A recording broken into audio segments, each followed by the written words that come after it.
Testing, 1, 2, 3, test, test, test.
All right. Hey guys, how are you?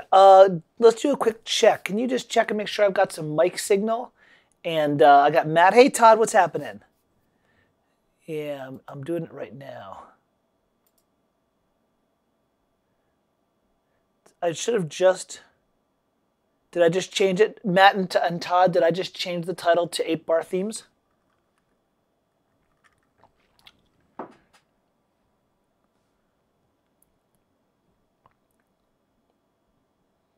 I'm waiting for this. You can already see what's going to be on this particular one. I got to download one thing. We'll start in a couple of minutes. Okay, great. And I guess you guys can hear me. And I'm going to mute myself and just let me know if you can hear the piano.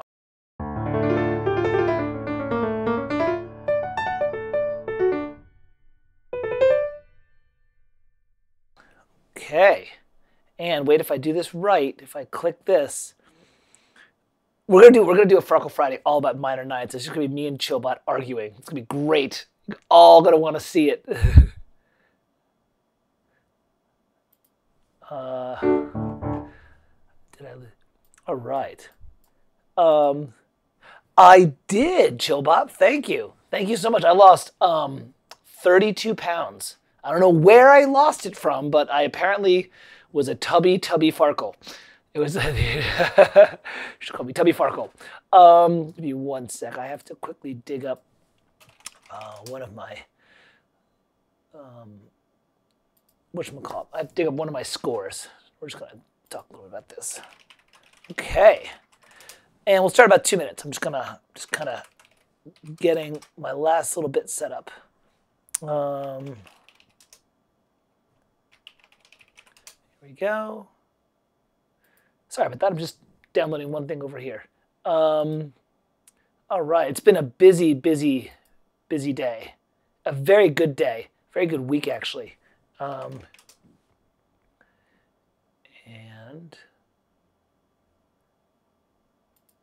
there we go. This is what I needed. There we go. And there we go. Let's make sure this is the right one. Let's use the meter still. Okay, good. All right. Let me get back to the dashboard. Okay. Hey, what's up, Xavier? How are you? Do I look skinny? Thanks, man. Well, you know what, though? I've still kept my muscle tone. So this happened right when I started working on the film that I worked on this fall. I wasn't eating very well, and I was kind of like just parked in front of the computer. And I said, you know, I really don't like this, and I don't like feeling kind of pudgy and chubby. So I just started boxing again, training with this great guy at a little local studio called Uppercut Gym. He's this great guy. He's an ex-Russian Sambo guy. I'm sure he was a spy before he was a trainer. And I basically just said, look, man, it's time for me to lose weight. And so, he put me on like a fighter's program, and, a lot of calorie counting, a lot of like using some little app that's, tucked away here. But it's amazing how simple it is. Everyone's like, oh, you can't have too much butter. You should have all butter. It should be not too much fat. It should be, all fat. And don't forget your greens and, the Mediterranean diet. At the end of the day, if you take more calories out of your day than you put into it, you will lose weight. And so really 80% of it was like, all right, I can only have 1,600, 1,700 calories a day, still get to the gym 5 days a week. Now, when you do that, you start having to optimize your choices. For example, I would look and say, do I really want a piece of pizza, which is 500 calories and no protein, or maybe I should get like a couple of turkey burgers, which are 200 calories and, all protein. So it all kind of works out. But yeah, I'm down 30 pounds. I've got about 12 more pounds I want to lose, and that's going to be getting me to fighting weight. I'm 194 right now. I was 226 when I started, so 32 pounds I lost. So I'm 194 right now. I'm going to try to get to, I know I can get to under 190. I'd love to get to about 182, 184, and then I think I'll just kind of like increase my caloric intake or whatever. This, by the way, 100 calories, just so you know, a good burst. So, that's one nice thing too, is had to cut out all the booze. So I'm having like one drink every like 3 days or whatever. But because of that, I'm like, look, Sarah and I were like, look, man, we're not having any drinks. So when we do, it's like Macallan 10, Glenlivet 12, Sarah's got, Tanqueray. So it's like, all right, if we're gonna have our drink, it's gonna be a good one. So yeah. So anyways, all right. First of all, I've missed all you guys, you ladies and gentlemen. It's good to see you all. I don't know how many people I have in the live chat. I don't really know how to look at the live chat. It's been so long since I've actually seen the chat that I'm like, oh man, I don't even know how this actually works. All right, hold on a second here. I have to hide the chat. Give me one sec. I accidentally hit the chat, so I have to not hide the chat. And let me see what I'm doing here. Give me just 1 second, and then we're going to be show chat. There we go. Participants. Okay, great. All right. Oh, great. Chillbot's bombing me. Stop that. All right. So, welcome to Farkle Friday. It's been 3 months. It's been like, I think August was my last one, and I apologize to all of you for this. We are going to get back into it. I'm shooting to have it pretty much every other week, with the occasional loss for like holidays and things like that. It's just something that I actually really have enjoyed, and I had to put it on hold this fall. I had 2 video games and a film that I had to do, plus, as you know, I have a part-time job as the music director for my local church, which is awesome. You think, oh, whatever. I've got a choir of 12 people. We do 4-part Palestrina. We do Poulenc, and we have the concert next week, and they do my vocal charts, which is really nice. So I just finished, as you can see over here, I've got Oh Holy Night. Actually, I need to change my view. So as you can see over here, I've got Oh Holy Night over there, right here in the corner, and that is my that's the one of my original charts that I'm doing. I think they're doing like 4 of my original charts, which ties into something else, which I'm not prepared to do yet. But at some point, I want to do a thing about career and business and all that stuff. And the reason I want to do that is because I want to talk a little bit about, as a composer, finding your places to compose.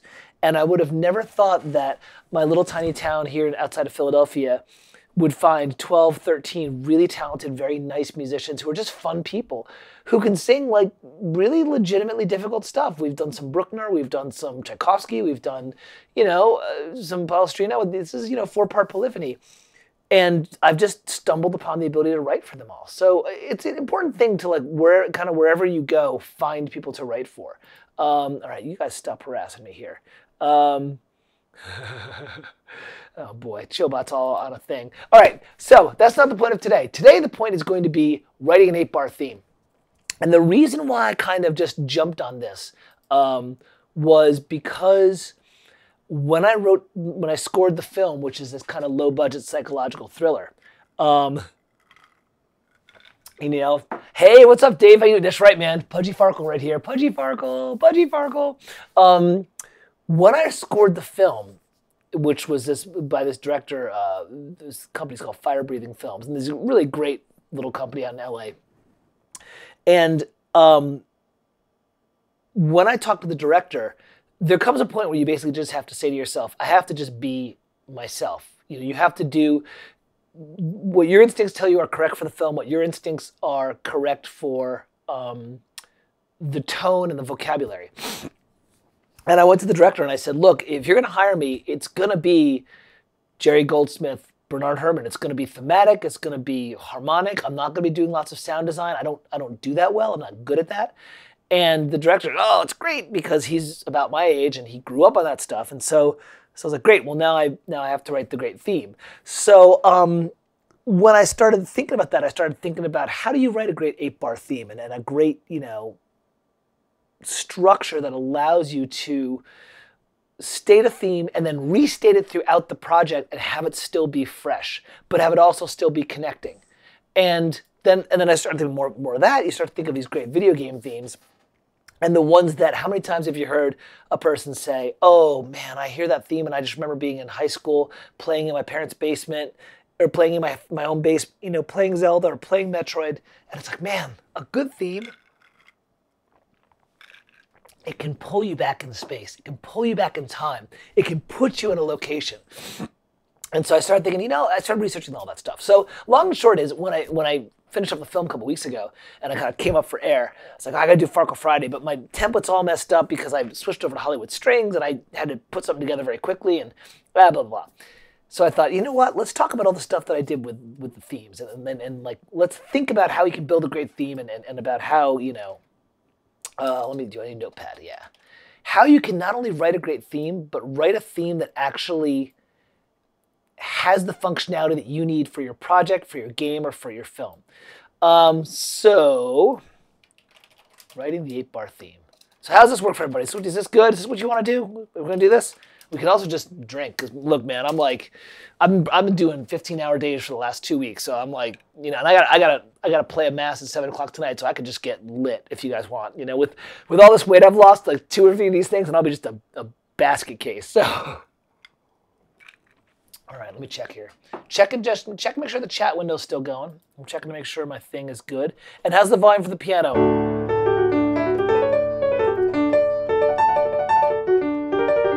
You also should be able to see the keyboard should be like playing correctly because I've got it synced up to contacts, so we should be good.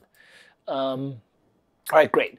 So let's talk about, I did a variant themiations at some point, and if it's worth visiting, it's worth revisiting. But I'm not going to get too deep into it. There's another Farkle Friday from months ago. Why is a theme good? But let's think about, why would we want to write a theme? And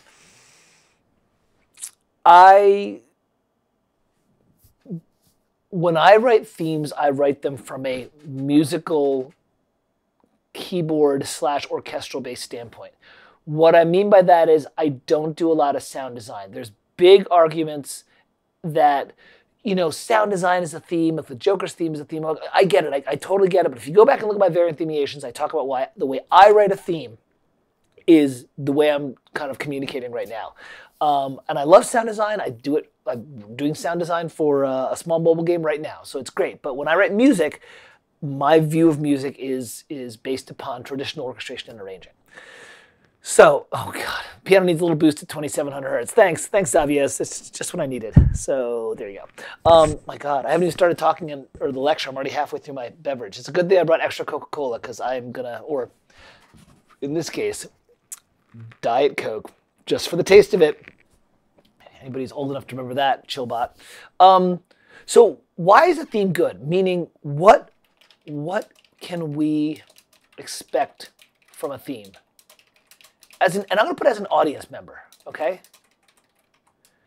Because I think it's important to think about what we write in terms of how people hear it. It's real easy for us to get nerdy. It's like, if I sometimes the worst thing you can do is throw a composition you're working on to 5 of your composer buddies, because everyone's ears instantly jump on it. It's like, oh, all right, well, you got this thing. Maybe you could do an alternate voicing here. And have you thought about modulating to here? And hey, that chord is just a little bit pedestrian. Sometimes it's good to throw it to like your grandma, because your grandma will be like, oh, that's pretty. Oh, there's the flute. Oh, that's the melody. Yay. Oh, you did harmony. Okay, I like this. Like that's kind of what you have to do, right? I mean, like, you can just sit here all day long with your grandmother and be like,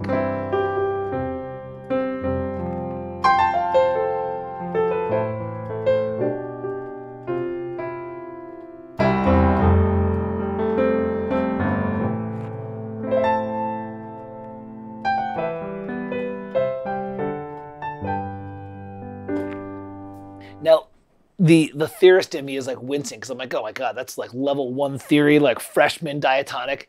But You know, and if I ever like laid that thing down and put that in a library, I'm sure it would sell because, you know, you put that on a Hallmark station and everyone's like, oh, it's pretty. Oh, the woman has found her true love, right? Oh, the dog came back. You know, we thought the dog was lost in the fire, but the dog came back. Oh, God, I didn't mean to say it that way. I mean, with the whole burning right now that's going on over in California, I just dated myself big time. Oh yeah, now we're talking about the Diet Coke commercial. The Diet Coke commercial when Tim Burton's Batman movie came out. Yeah. He's gonna ask if it's good, and it's asking what they would do. Oh yeah, and I'm gonna look at the chat window. I'm gonna try not to. Oh boy, Xavier was so good about coaching me about doing this, and I've obviously fallen off the wagon a bit. But Xavier was like, "Don't look over too quickly. Keep your train of thought going." So I'm gonna finish this and then move back on. I'm gonna finish this train of thought. Xavier said, asking another composer isn't asking if it's good, it's asking what they would do different. Yeah, and that's good. You need to have your buddies. Look, if you ever study music history, which you all should, just because not because so you can get quizzed on it, but because first of all, you find out these composers are just messed up dudes, man. They're all like bohemian, you know, they're all passionate people. So there's like rampant wanton sexual indiscretion and like drunkenness and, you know, everyone's mad at everyone else. But you need to have those group of people who will give you options. And another composer will give you an option. Well, I would go this way. Not because your choice was bad. Here's another way that your musical gesture could be developed. You know, it's just getting information. It's like martial arts or basketball or something, or martial arts where you're like working and you're like, okay, well, the person jabs and I'm gonna, you know, the opening's here and I'll come with a jab. And some other dude may be like, oh, that's cool, but you know what I'm seeing? I'm seeing like a takedown. I'm seeing like at that opening, you know, I can come in. And it's not that he's saying you're wrong. It's like, be aware of all the possibilities at that moment in time. So that's important. And the reason I said it's good to study music history is the very fertile times in music history tended to revolve around when composers were able to be together or composers with other artists. The French bohemian early 20th century was like, you know, Debussy and Ravel and all those guys were hanging out in like cafes in Paris, but they were hanging out with writers, and they were hanging out with playwrights, and they were hanging out with, painters, and everybody was borrowing from everybody else. And then in America, around Copland's time, people were getting together through American funding and stuff. So it's really important to kind of hang out with other composers and things like that. But that's only part of the puzzle. So as an audience member, if you hear a theme, okay, you know. This will be the first one. Okay, great theme.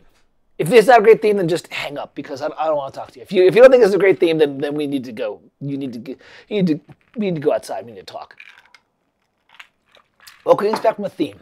We can expect internal formal cohesion. I'm going to start with the practical and go to the esoteric. We can expect internal formal cohesion. What does that mean? We can expect the theme to make sense, to flow in a balanced fashion, and to feel complete at the end of it. When I say, and now I'm already getting into like, oh, what does it mean to make sense? Well, later on we'll get into musical definitions of that. But it needs to make sense. This is not a theme, right? We'll do an 8-bar theme. 1, 2, 3, 4.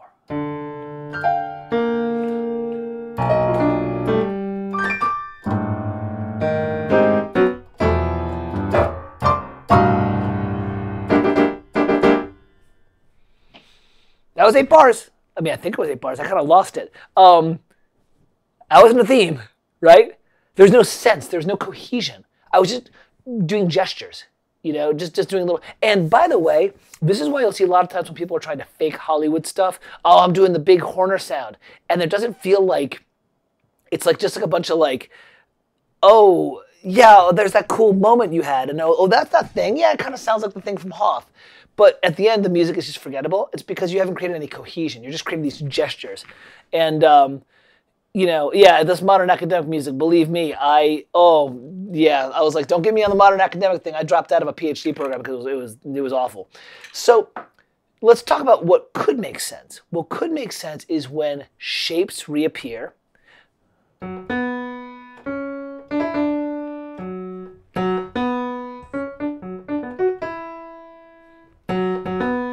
See? When phrases are balanced, okay, shapes reappear. Phrases are balanced. Balanced, what's balanced?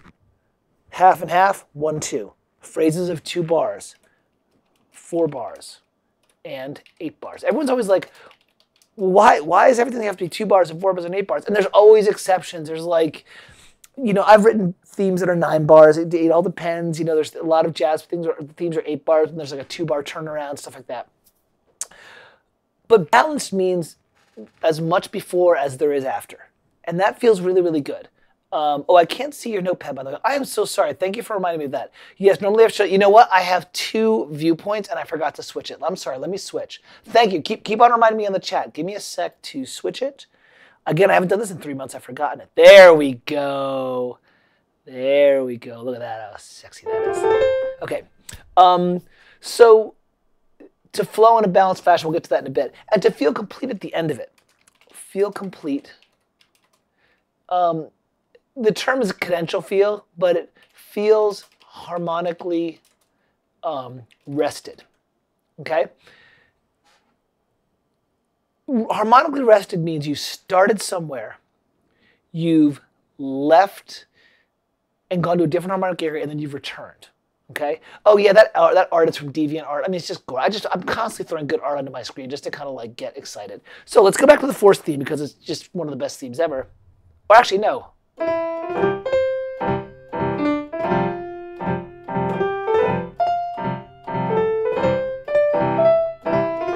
Okay.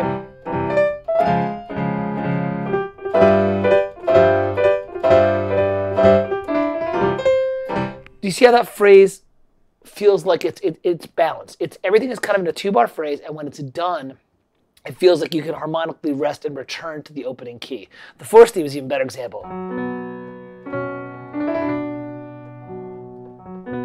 Oh, you know what? You're going to hear the piano twice. I'm so sorry. The reason why is I'm sending it directly into the feed, and then I'm also reflecting it into my mic. Sorry about that. All right, let me mute while I do this. Hold on a sec here. Okay, here we go. I just have to do that. Oh, give me 1 sec. I'm kind of organizing my my other monitors so that I can see everything. Okay, here we go.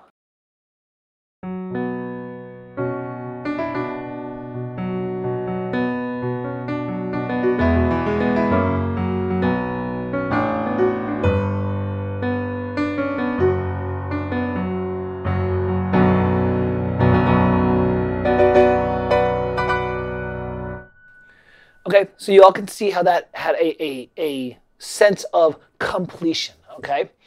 So that's the first thing, is internal formal cohesion. It has to make sense, flow in a balance, and feel complete at the end of it, okay? The second is, it has to identify you with a place, person, genre, feel. It has to make you feel like you're connecting to an emotion, a place, a person, right? Let's go back to the 4th theme. The minute you hear that, right? The minute you hear that theme, differently depending upon where I'm at. There's an element of military to it. There's, you know, shapes of the military and stuff like that. There's an element of the fantasy. Bum bum ba bum bum. There's an element of something larger than life, you know. Conversely, the Zelda forest theme, which is from the Ocarina of Time, goes like this.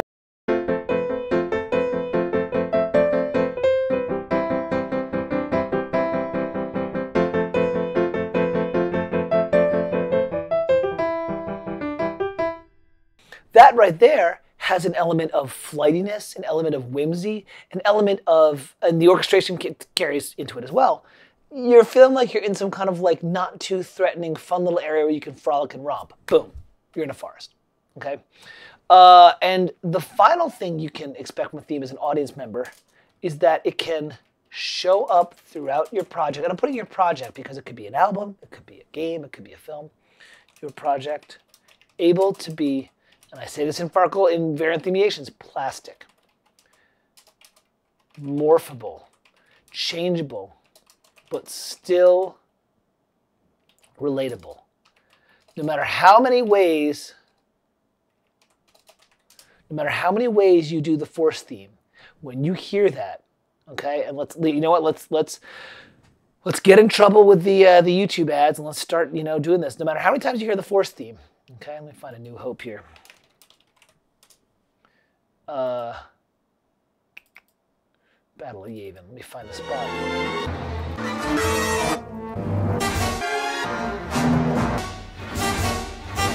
Luke.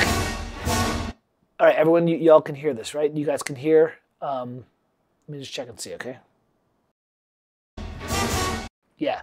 So Luke's like, down the trench, right? The TIE fighters have come in. He's getting knocked around, right? And things are grim, right? The Falcon is like Han's left. He's the last of the X-Wing crew. People are dying left and right. And then all of a sudden Ben shows up and Ben's like, Luke, use the Force.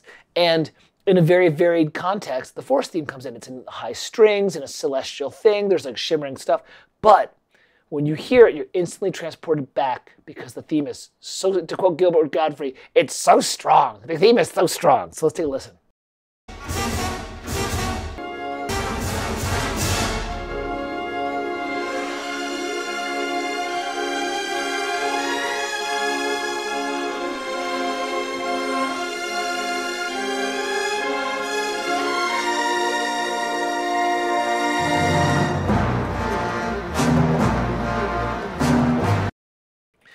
And then Luke gets all riled up and gets all Jedi. By the way, there's a whole thing you can talk about that I've talked with, you guys would know him as film score analysis, but about writing around dialogue. And John Williams parks all that stuff way up high so that Alec Guinness's voice can come right in with, Luke, use the Force. Like it's all right there in that mid-range. He puts everything up high. There's a lot of reasons he does it, but it's like, that's why John Williams is so smart. It's not that he can just write a great theme. It's that every time he puts it in, he's working around the needs of the film. All right, enough about that. So that's what we want to do when we write a theme, okay? So let's look at two really good themes, a couple really good themes, and then I'm going to write one in real time, and you guys can chip in, and you can I'm going to go take a look over at the chart. Harp going crazy in the background. I wonder if sometimes Williams just swipes over his keyboard and that becomes the harp part. Oh yeah, if you've ever seen some of the scores, I mean, Williams knows what he's doing because he puts the pedal markings in, but he'll just draw these lines that are like from a top note and they'll just go like this and draw. And the harpist's just like, oh yeah, I'm just doing a thing. Like I'm just swiping up and down. And they don't move the harp. They kind of, so just sit here like this. But you see these little squiggly lines. He's just like, just do something. It's not always just down and up. It's like this kind of, weird improvisational thing. All right, I don't want to turn this into a giant lecture because that's why I left academia, so we wouldn't lecture. Let's listen to some great themes. There's two that I want to start with, but I'm open to anyone throwing one out. You know what? And remind me of this, everybody, that I will play a couple of the themes I wrote for the film so you can kind of see where I got some ideas from. Maybe I'll start with that, actually.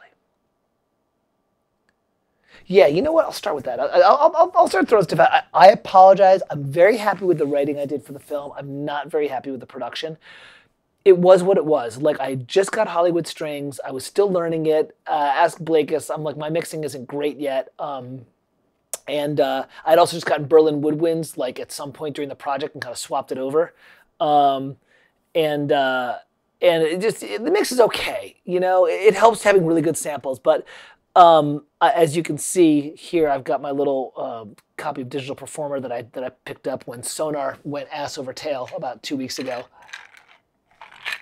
And after Christmas, I'm going to take a couple weeks. I'm going to rebuild the template and all that stuff. So, oh look, Chillbot's here. Look now you can see Chillbot when he starts saying his little things. Yeah, you know what, Chillbot, you're on the thing now. You're on the. So, all right, let's start off with when I write an 8-bar theme. And when I've been reviewing these 8-bar themes, most 8-bar themes, this is important stuff. Now let's get into the nitty-gritty of like the form of an 8-bar theme and stuff like that. And then we'll talk about vocabulary. Most 8-bar themes are 4 2-bar chunks. Okay? So you just break an 8-bar theme, it's going to be like a 2-bar something, a 2-bar something, a 2-bar something, a 2-bar something. That's what it's going to be. Like 9 times out of 10, 99 times out of 100. There are various forms. Now, you'll see something called an A theme. That's supposed to be 8 bars. It's usually broken up into 4 chunks. those themes will usually have those little chunks will have little letters in them. So for example, they'll look like this, AA prime BC. When you see a prime, what it means is it's similar to what was said before, but there's a subtle difference. Okay, A, B, A prime C. You'll see A, B, C, D sometimes. You see it in video games a lot. I don't know why. You know, that kind of, whatever kind of stuff. There's not too many ways you can go with it. You tend to see AABC and ABAC a lot. Okay, those tend to be the big, can I borrow your mouse? Oh, good. Chillbot's back. Yay, hi Chillbot. You want to come in? You want to cause trouble? You're a Boston fan. Go away. I'm in Philadelphia now. You can't come in. So, when I started writing themes, I started with a couple of things. I started by knowing I wanted the form to be little 2-bar chunks. And then I started transcribing.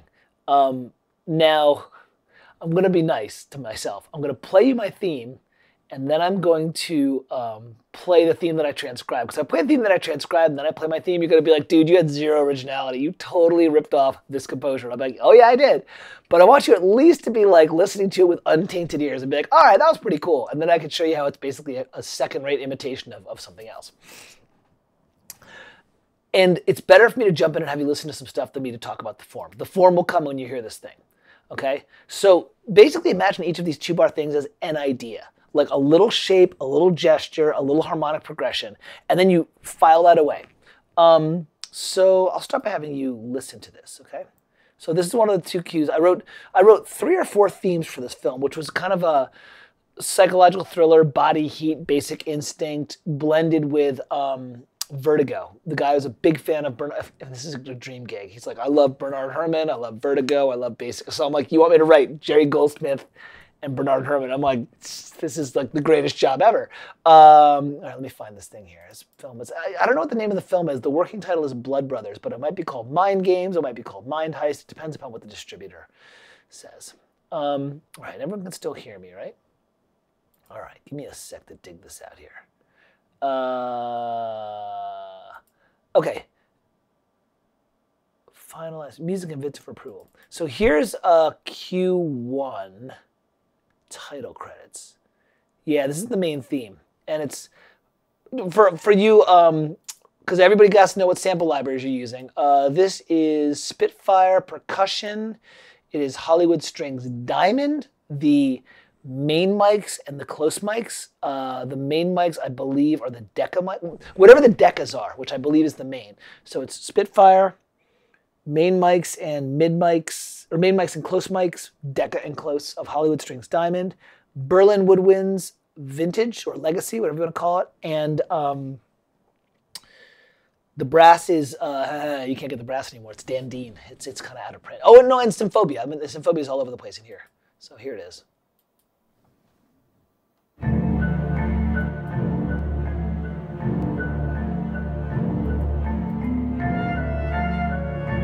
So second bar.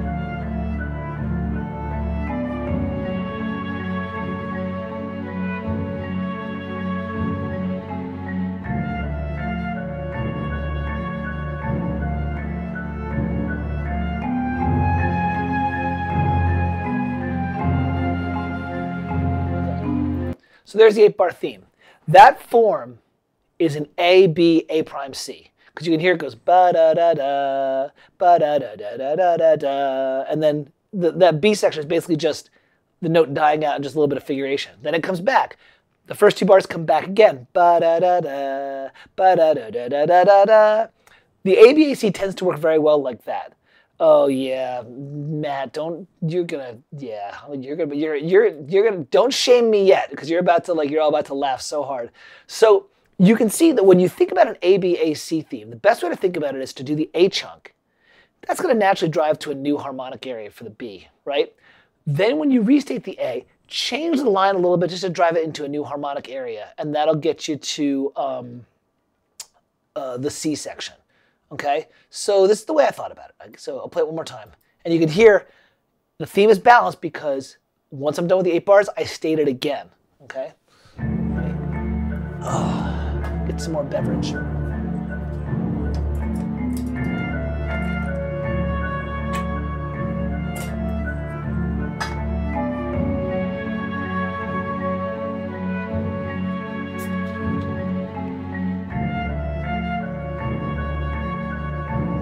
fire percussion is so wet.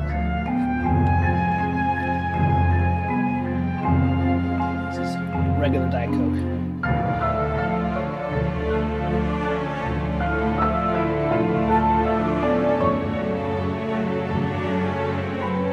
A lot of trouble with separation there. Oh, whatever. But you can hear I'm repeating the theme. A theme, A prime. And we'll just play it. Then there's the B section.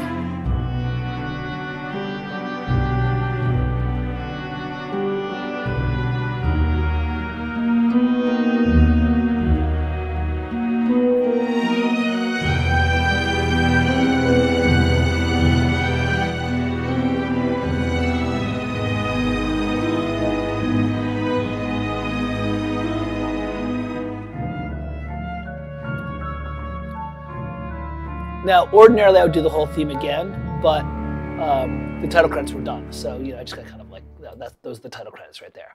So there's a classic example of a theme, okay? And I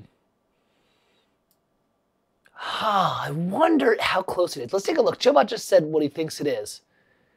And I know what I ripped off. Let me take a look at the Chobot says it's the Usual Suspects main theme.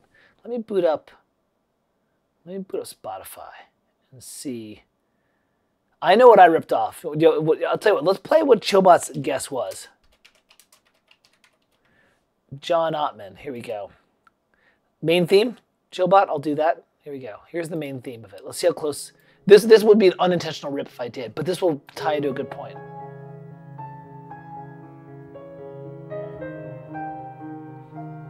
Yeah. Oh, you know what also is similar is if you ever listen to Copycat by Christopher Young. Yeah, it's in that world. It's all in that world. Good.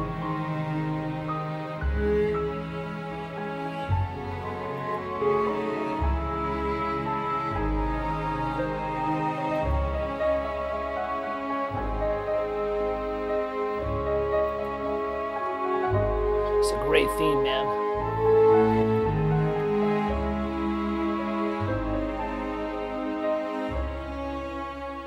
So I actually did not, I've actually never heard that theme before. It's really solid, especially for a guy who did a dual major of music and film, because John Ottman did both when he was at USC, which is a smart idea. So this ties into something about this part, identifying you with a place, a person, a genre, or a feel. Let me make sure you guys can all see my my piano. There are certain bits of vocabulary that have been beaten into our psyche from films that will just naturally associate with a place. And one of them is a certain scale. And here's the first one. Now we're going to get a little granular. Film noir / psychological thriller. If you want to deal with film noir, if you get a cue and tomorrow you have to write a film noir theme and you have like 12 hours to do it, the very first thing to do is you grab these two scales. You grab the melodic minor and you grab the harmonic minor. And I'm going to write them out for you, okay? You're going to have to figure out how to transpose them. It's good. The melodic minor is this. C, D, E flat. This is in the key of C, right? F, G, A, B, C. So what it is, watch, I'm going to play on the piano, okay?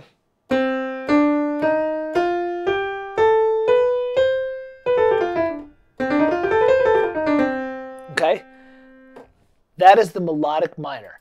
Don't worry about why it's called that, because that's something that you do in like music theory at school. The harmonic minor is very similar. It's the C, D, E flat, F, G, A flat, B, C. One note's different, okay? The reason this works is the following. It's minor, right? Which is sad and wistful. But instead of the seventh being a B flat, you've got a major. You've got a B major. So when you start to add that chord in, it starts to give this kind of uncertain, are you major or minor? Are you balanced? And film noir and psychological thrillers are all about like, are you crazy? Are you not crazy? So if you listen to this, He's in minor, and there's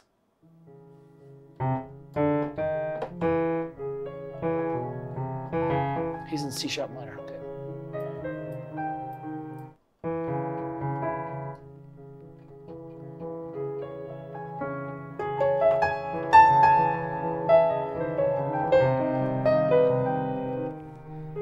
Okay.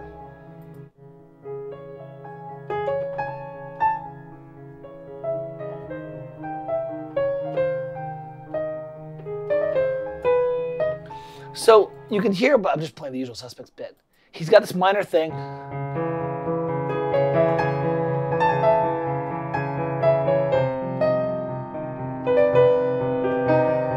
That's the feel of it, okay?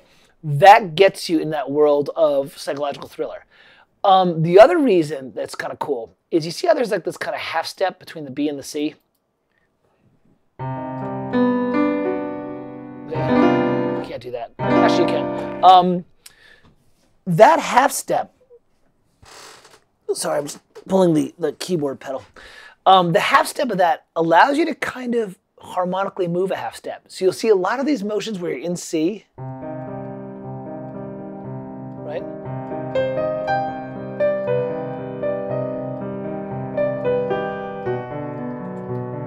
You'll actually move half step chord-wise.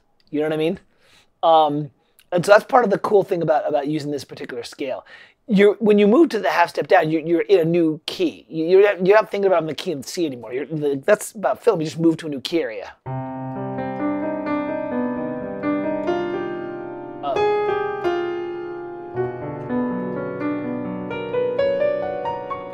Okay, that's that kind of thing.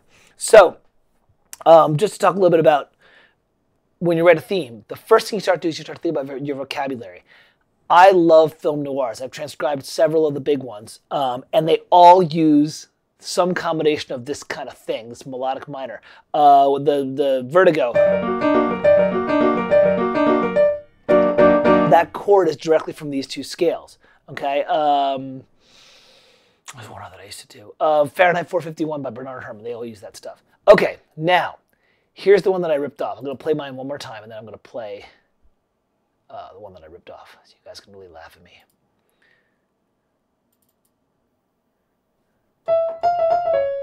So on this main theme, I actually play, I'm in D, I play F, E, F, C sharp. So I'm using that kind of, that seventh chord. There it is.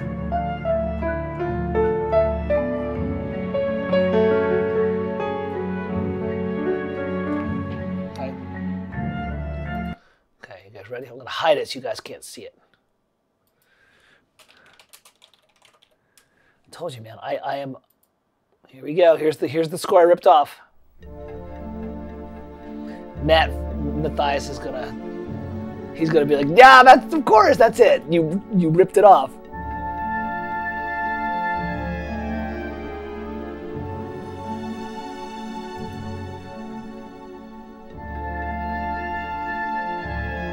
Yeah. Matt, you knew that. You knew it was like 5 minutes ago, didn't you? All right, type it in the chat window. What is it? Sordino strings.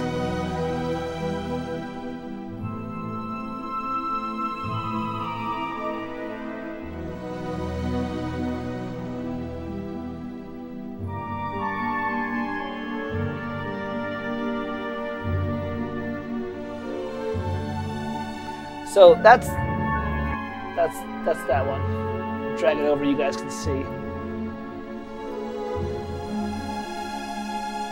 There it is, Basic Instinct. Okay. So that's just fun. That's just like me ripping it off. But if you'll notice, the form of Basic Instinct is an 8-bar theme. This is all just intro, right? This is just the vibe, right? And by the way, that's where I got the idea for the marimba. I think we use a xylophone, but I swapped it for marimba.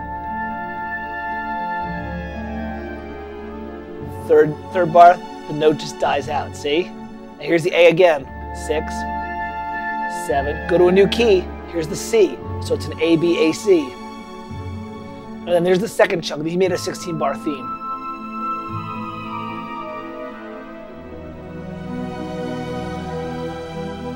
It does sound like Basic Instinct, Chillbot. You're right. You're absolutely right. So that's a great example of an ABAC theme, writing an 8-bar theme. And what's nice about it is it allows you to write an ABAC theme is a very cool way to kind of take a 2-bar chunk and get more use out of it. Okay. Can we play Secret Composer on your desktop? Oh yeah, that's something I loaded up from. I bought it many years ago. It's kind of, I don't know. It's okay. It's not a game, Chillbot. It's not the game. But you can hear like.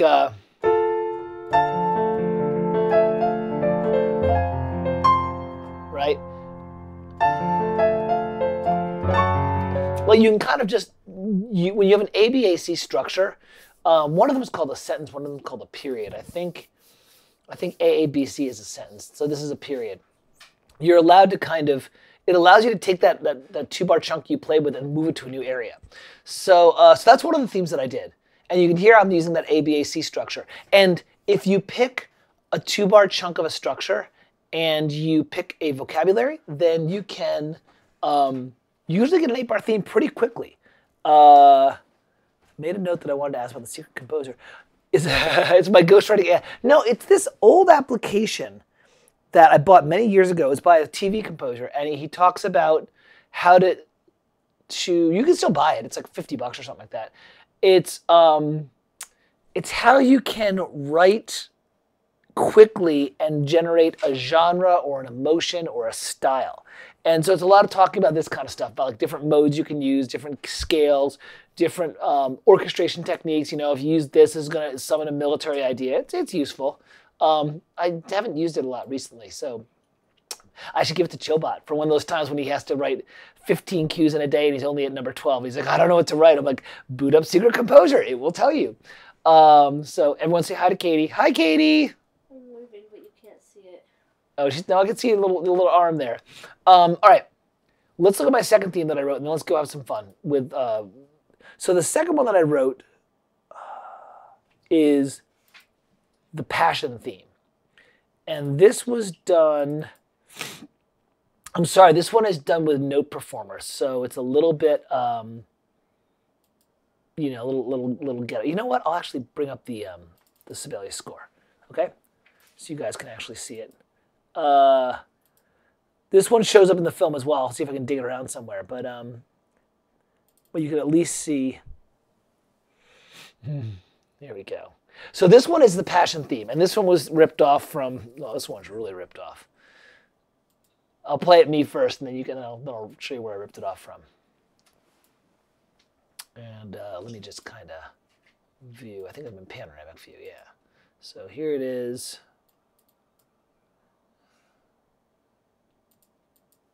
There we go. All right. So this one is for the romance and the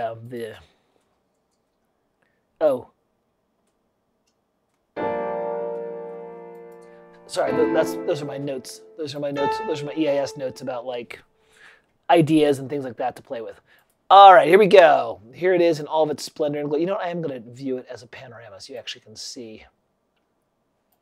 Because it's just for strings, harp, and piano, so it's pretty straightforward. All right, this one shows up in the theme in the piece all over in the movie all over the place as well, but you know.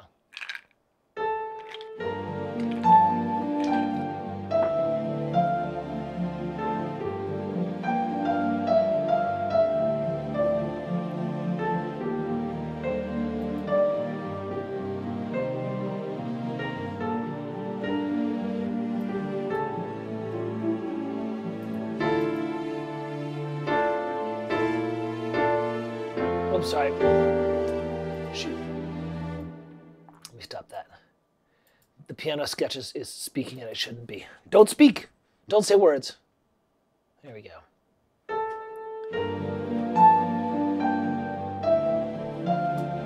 there's something else too. I'm pretty sure this is. Third tries a charm.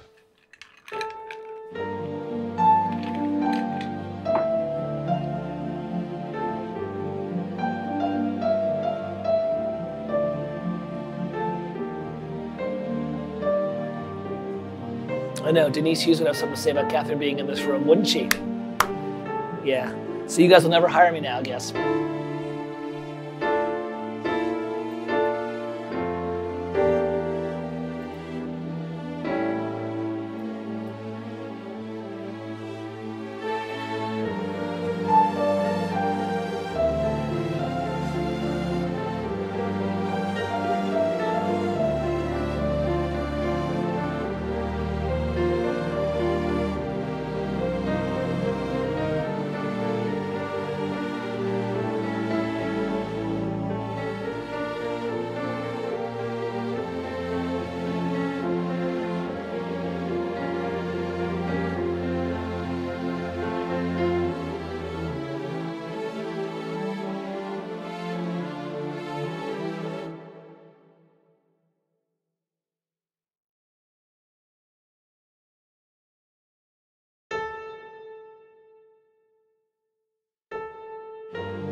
Oh, right.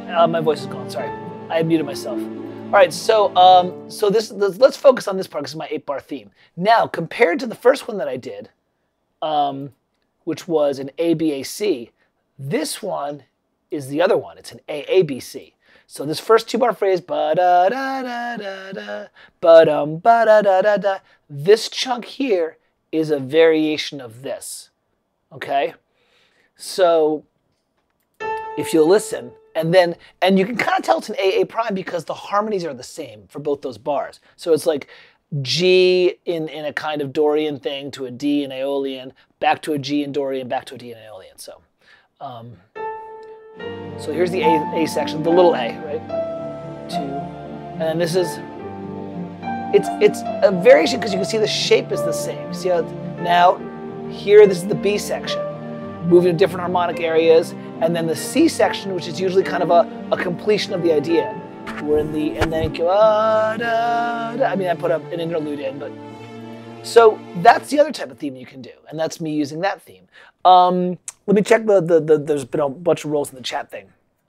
You know what Denise will say about that? Yeah, Denise will say that I can't have Catherine up here because, you know, a director won't hire me if my daughter walks up. Right, Kate? What? Well, let me tell you something. There's 2 films that I worked on this year, so I don't know what you're saying. Oh, you can't come up here because, you know, a director will come up and blah, blah, blah. And you'll be, you know, it'll be just the end of it if you're up here when I'm talking to a director, right? Yes, we have thoughts about that. Do you... Give me a hint to leave. No, I'm not. I'm talking about, remember when Miss Denise was so mean? No. Oh, good. You blocked it out. Thanks for bringing that up, Chillbot. Good job, buddy. So, did you get to perform this live since you've written out the score? No, I did not, but here's why I wrote out the score.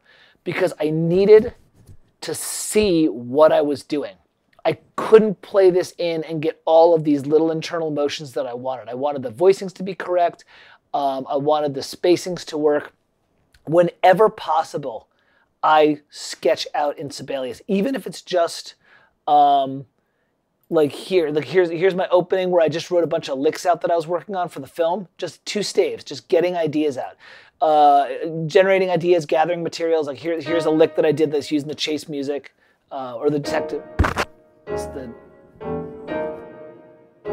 So this is just a...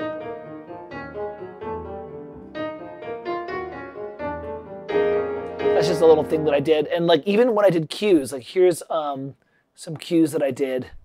Let me think. Let me just find one that's like... Yeah, even just like, look, I'm just writing little things, just showing the shrink. I'm going to do a Farkle Friday about this film later, but you can see I'm just taking ideas, whatever I can do. Oh, it's all muted. I don't know why it's all muted. Where I'm just getting ideas out of what I want to do so I can see the spacing, so I can see what is, what instruments are doing what.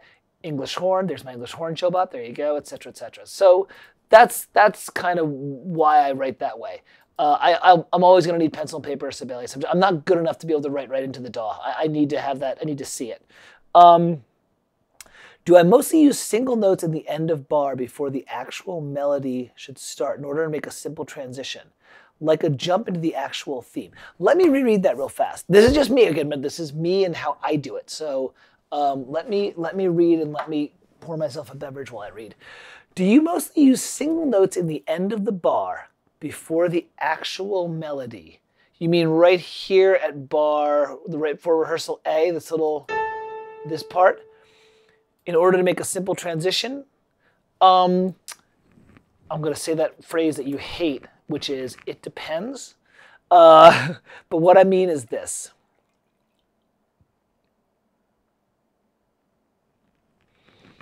When you transcribe a couple of cues for inspiration, you tend to pick up some of the hooks that make those cues, those themes work, and they tend to make their way into your cue. So, can I really embarrass myself and show you? So in this case, let me drill down first before I embarrass myself and show you who I ripped off and what I ripped off, because you're going to really lose all respect for me when you see this. But let me talk about that idea of this single note right here. This is called a pickup, right? And we all know what it is. But the question is like, why do you use a pickup? Why do you use a pickup to start a theme rather than just starting on the downbeat? So this is the difference between having a theme that goes like this. I just want to close everything. There's a theme that goes like this, right? Or see the difference? Pretty much the same kind of theme, like big rollicking adventure theme, etc., etc. But one of them is with a pickup, and one of them is on the downbeat. I'll play it one more time as I prepare my second beverage. This will probably be my last one because I'm going to start getting sloppy. So here it is in the downbeat. 1, 2, 3, and right. All right, then here's the second one. 1, 2, 3.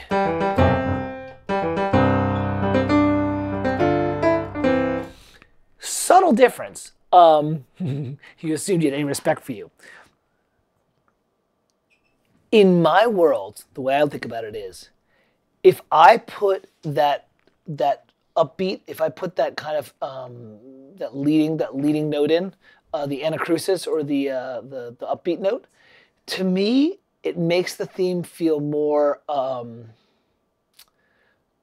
up in the air and kind of like not confused, but like a little out of control, And it's like, when I think of out of control, I don't mean like the person's out of control, like their psyche is, but what I mean is that theme for the hero means the hero's always going to be in situations where he's in a little bit of hot water.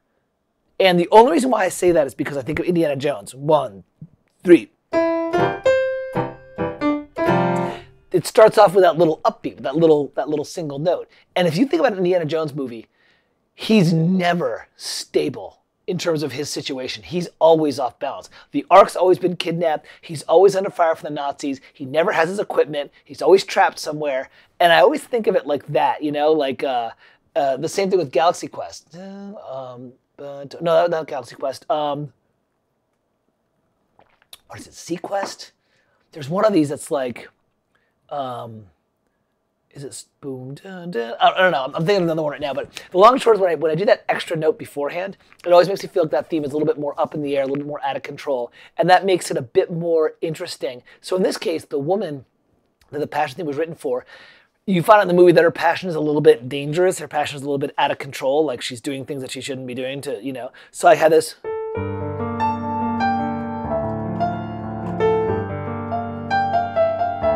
So that was just it. That was it. You just try it both ways. And it's just a nice variety. Okay, you ready for me to like show you where I ripped off this melody? Don't judge. You already have no respect for me. At least, allow me to have some dignity. All right, give me a sec here. Let me get the... It's really bad. Here we go. I didn't mind. I didn't. I lifted the idea, I lifted the texture. It's an original theme, but I actually found 3 themes that are similar to this in other movies. One by Conrad Pope.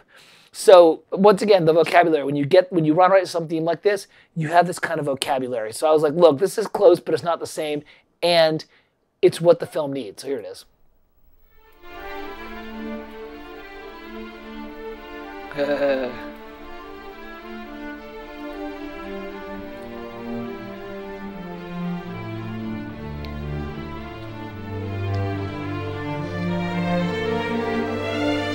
Well, this is the intro, obviously.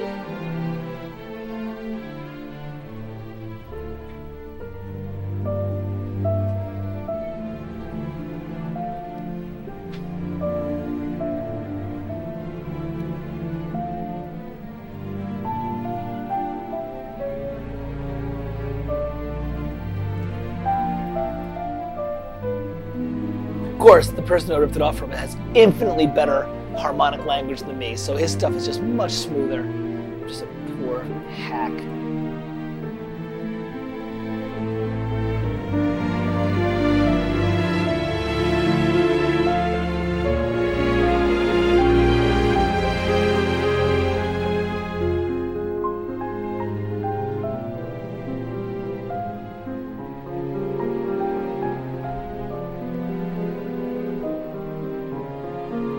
We'll stop there. First of all, how cool is that theme, right? I mean, come on, that thing blows me out of the water. You guys ready to see who it is? Let me wait a sec and let everyone catch up. Yes, like he also has live performers, and it's the London Symphonic Orchestra. I think this theme that I wrote shows up in the film like 5 or 6 times. Let's see if I can dig one out where I actually use Hollywood strings, which is decent, you know, for a low-budget direct-to-cable.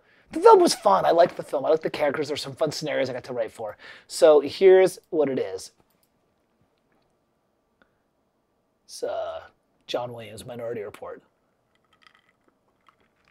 I know, it blows me out of the water. So, Katie's Corner here. There it is. Ta-da! Sean's theme. So good.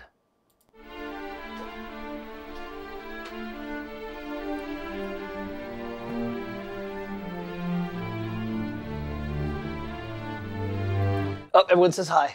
Hello. Hello. So, look. Oh man, yeah, that's fine. But you gonna get all over the place. No. All right. Just one though. Put the top back on, please. So I need them for my beverages. All right.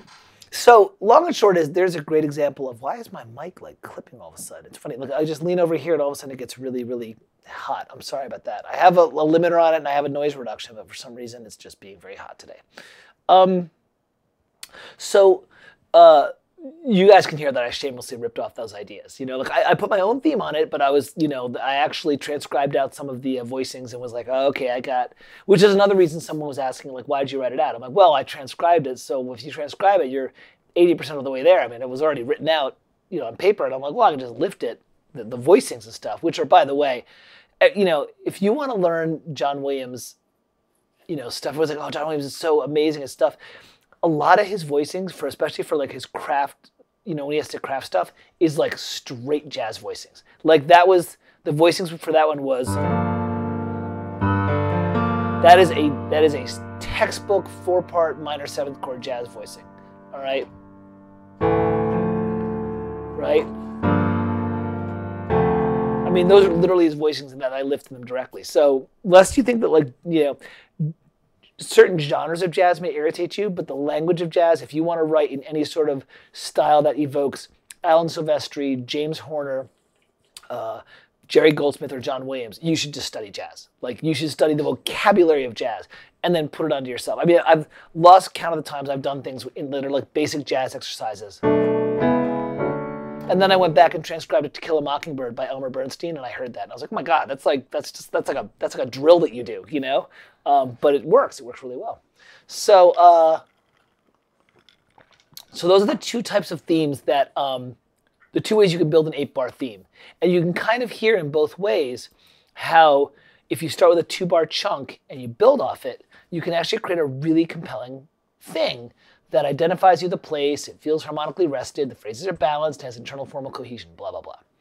So that was just my kind of thought as I was researching these. And these were two of the themes that I transcribed. I had transcribed Sean's theme, and I had transcribed Basic Instinct. And then, you know, some other stuff showed up. I transcribed some cues from Vertigo and things like that. You know, these are the things you should, you know, grab. The Vertigo stuff shows up a lot more in my generic cues. Like here, I'm just gonna play a random cue just so you can hear. Like there were cues where I was like, yeah, I'm just like lifting Bernard Herrmann. Let's see if I can find real fast. Let me see if I can find the cue that has the romance theme in it. I believe it's Passion Grows, I'm Listening. Let's try this one.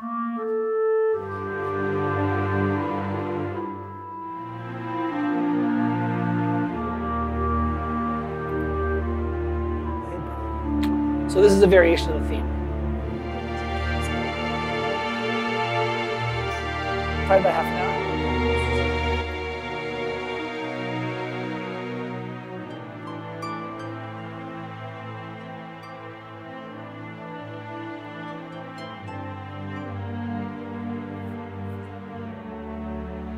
This is all just general variation stuff. Ah, here it is.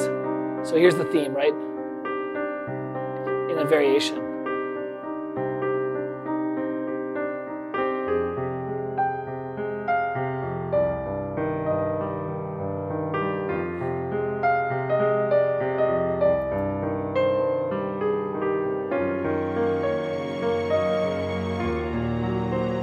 So here it is in Hollywood Strings. God, my production skills. Oh, the director liked it, so I was like, if the director likes it.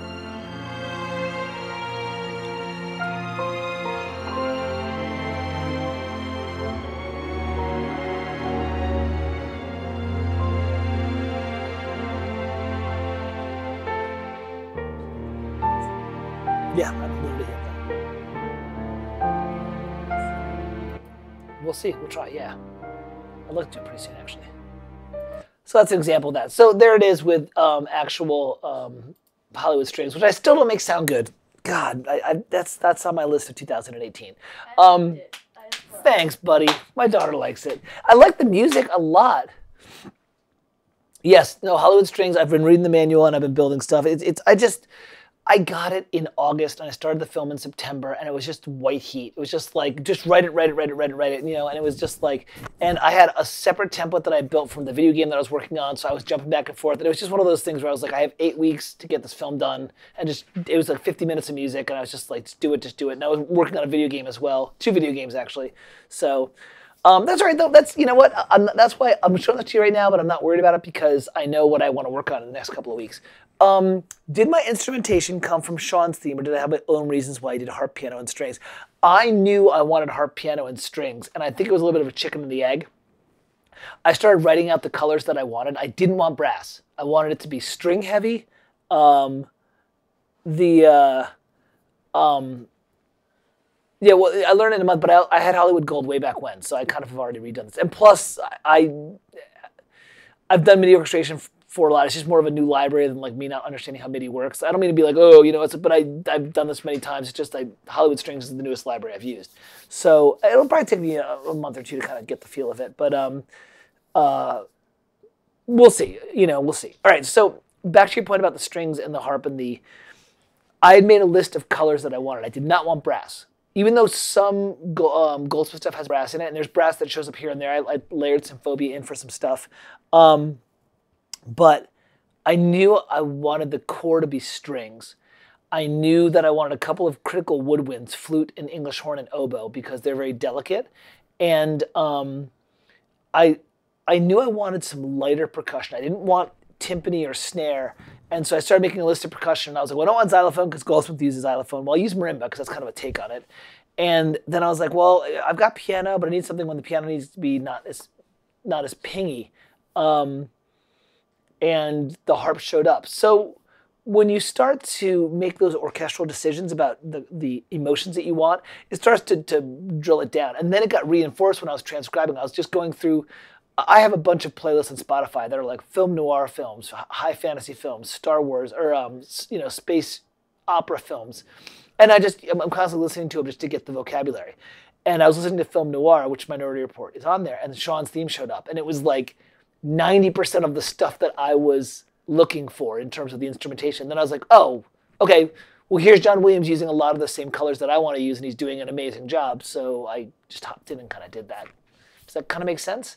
But I try to make as many decisions as I can, or at least, let's say 70, I like this whole 75% rule of like, let's get 75% of the way there. Like I sat down with a pad of paper and I was like, what are the colors that I want? I was like, I really want strings to be the backbone of this because they can do the chuggy stuff. They can do the beautiful silky stuff.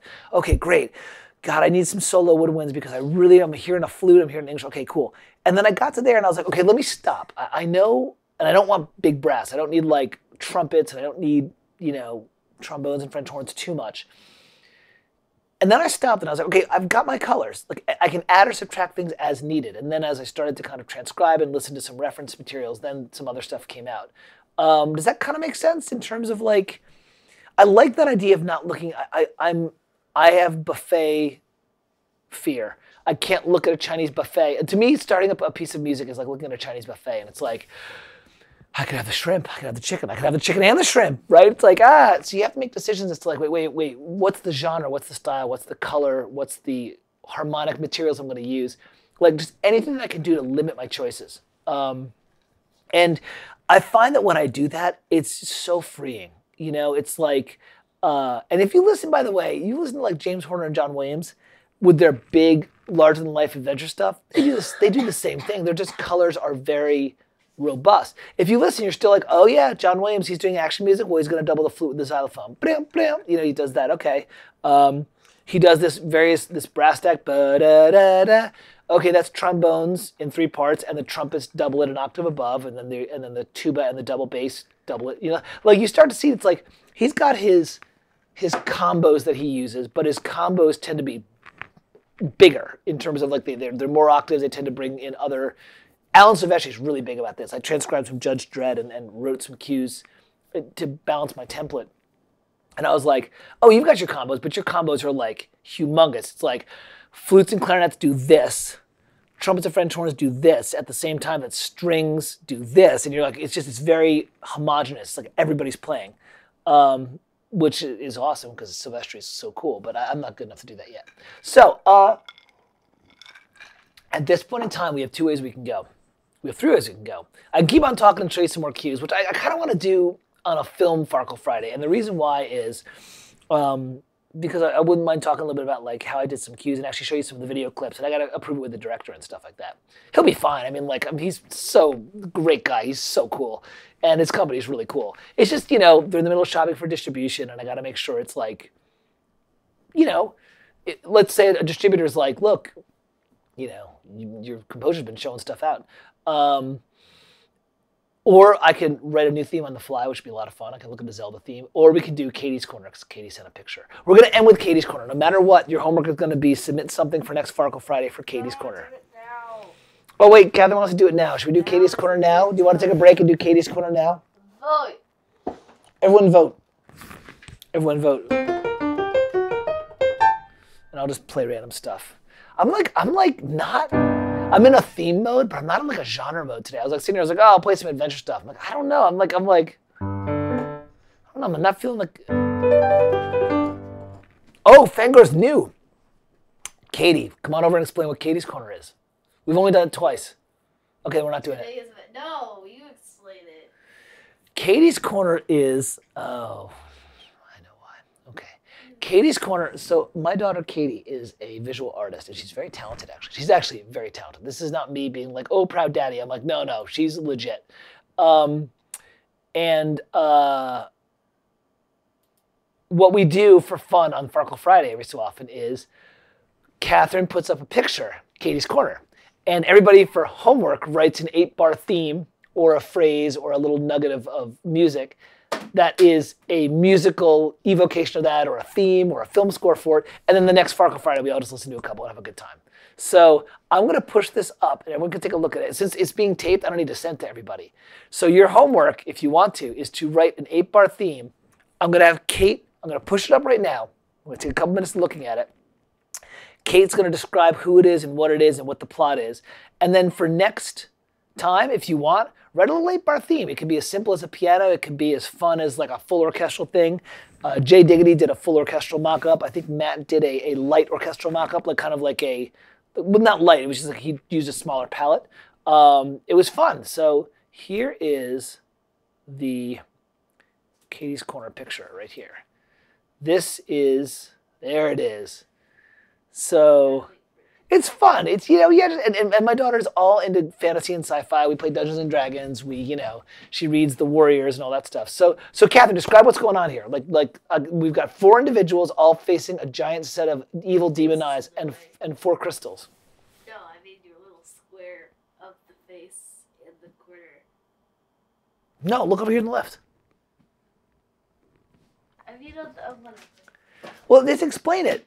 Fine. For school, we have to do a writing course, and I picked a fantasy magic theme for mine, and that's the cover for it. Oh, right. Catherine's doing a creative writing thing. So her world is a fantasy magic thing. And so these are the 4 heroes, and each of them represents an element. So which one is which? This is water. The one on the right is air.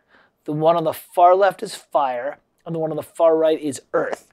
Each of these are 4 individuals. They're about 13 or 14, I think. They're a couple years older than Kate. They're in their early teens.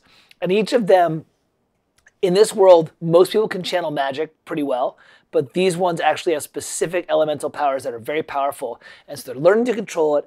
At the same time, there were 4 mystical portals that controlled each elemental energy. And some dark force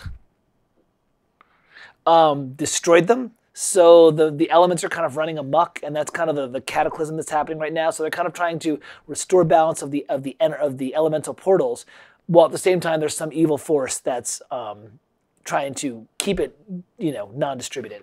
So these are the 4 people. Any names that you want to throw out to them? Who are the names of The fire is Ruby. This is Ruby. That's Dax. The water is Dax. I can't say ends, but Makani can.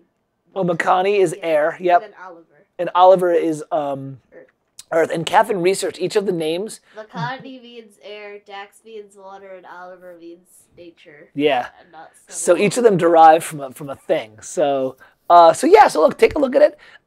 Go have some fun. In a couple of weeks when you come back, if you feel so inspired, write an 8-bar theme for one of the characters, write an 8-bar theme for all the characters, write an 8-bar theme for the adventure. You know, imagine Lord of the Rings meets the Dresden Files. There you go. There's the hook. Lord of the Rings, and if you have not, Matt asks, where is love? Where is love, Catherine? Where's Captain Planet? She's too young for that. Come on. All right, everyone got a good look at this? I'm going to move it off screen. Not that it's not good, but it's like, you know, I'm going to start saving all the Katie's Corner. All right, so to the next thing, and probably the last thing we'll do, because I have to start making dinner in a little bit, but I don't want to leave quite yet. How about, do we want to take like 20 minutes and have me start writing a theme on the fly for like a particular genre or something? I'll just show you kind of how I do it. Do you want to do that?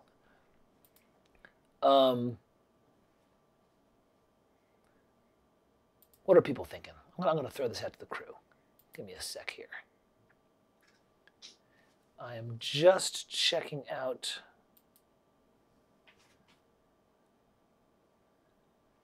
I referred to Captain Planet. No, it was Captain Planet from the 80s, which is so gloriously cheesy. If you've never heard it, it's really, really gloriously cheesy. Captain Planet is like, it's bad. It's hold on a second. Let me make sure I've got my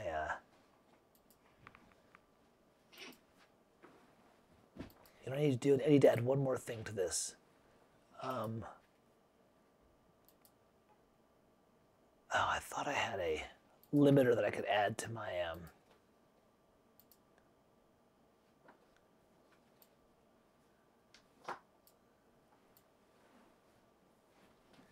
I just wanted to add a quick little compressor on my there we go. Just in case it kind of spiked. I just wanted to prevent it from like really clipping. All right, so what do you guys want to do? I mean, it's 4:18. I probably got another like 20 minutes left to me. We could call it. I could do a theme right now. This could be kind of fun. Whatever you guys want me to do. I'm yours. I'm clay. Putty in your hands. I'm kind of glad that I showed you some of my cues, or a little bit of them. You know, there's a lot of fun ones. There's one that's like there's one. I'm gonna give you a little taste of one. There's one. Oh, I can't show you the video. There's one that's there's one that I like. This is me channeling my Goldsmith. You guys will get a kick out of this. This is ostinatos. We'll do a theme, but this is fun for her to do this. This is she's getting stalked.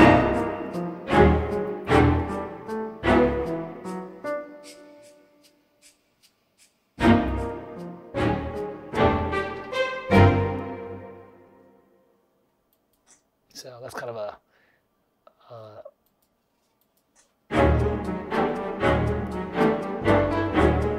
that's kind of a fun one. It's me channeling Goldsmith.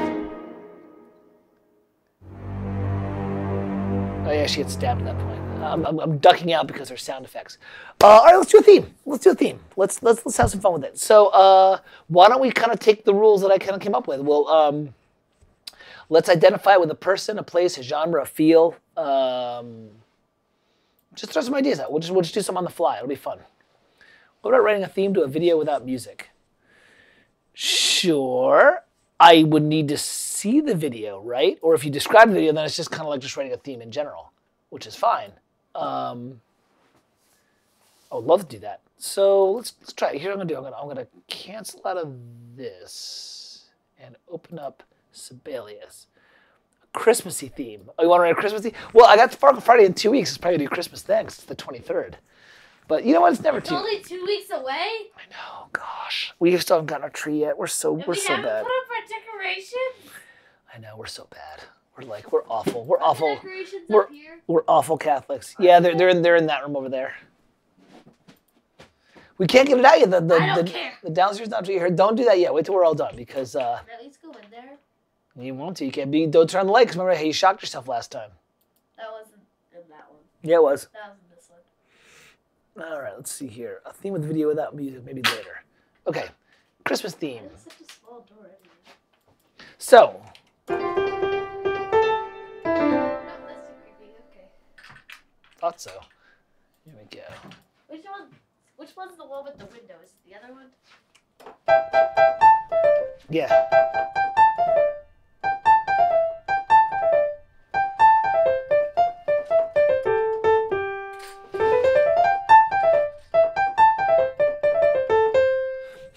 I don't know why I've got that. It's the You need to get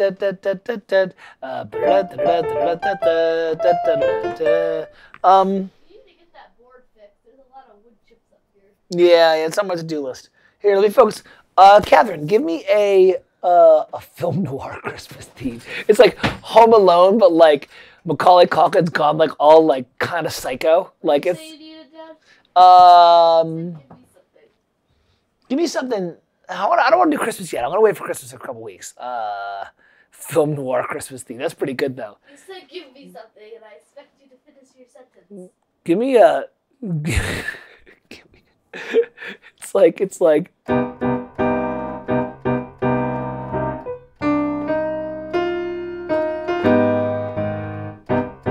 There it is. It's like Danny Elfman does Christmas. Well, that's the name of our Christmas. You've already done that. Like, Seriously, what do you... I need a theme. Stop. You said you have one. Now you're taking two. You're touching everything. Don't touch my ice. These are Farkle Friday ice cubes. All right, Kate, give me a theme or give me a place or a genre that's not Katie's Corner. Something I can kind of write a theme about.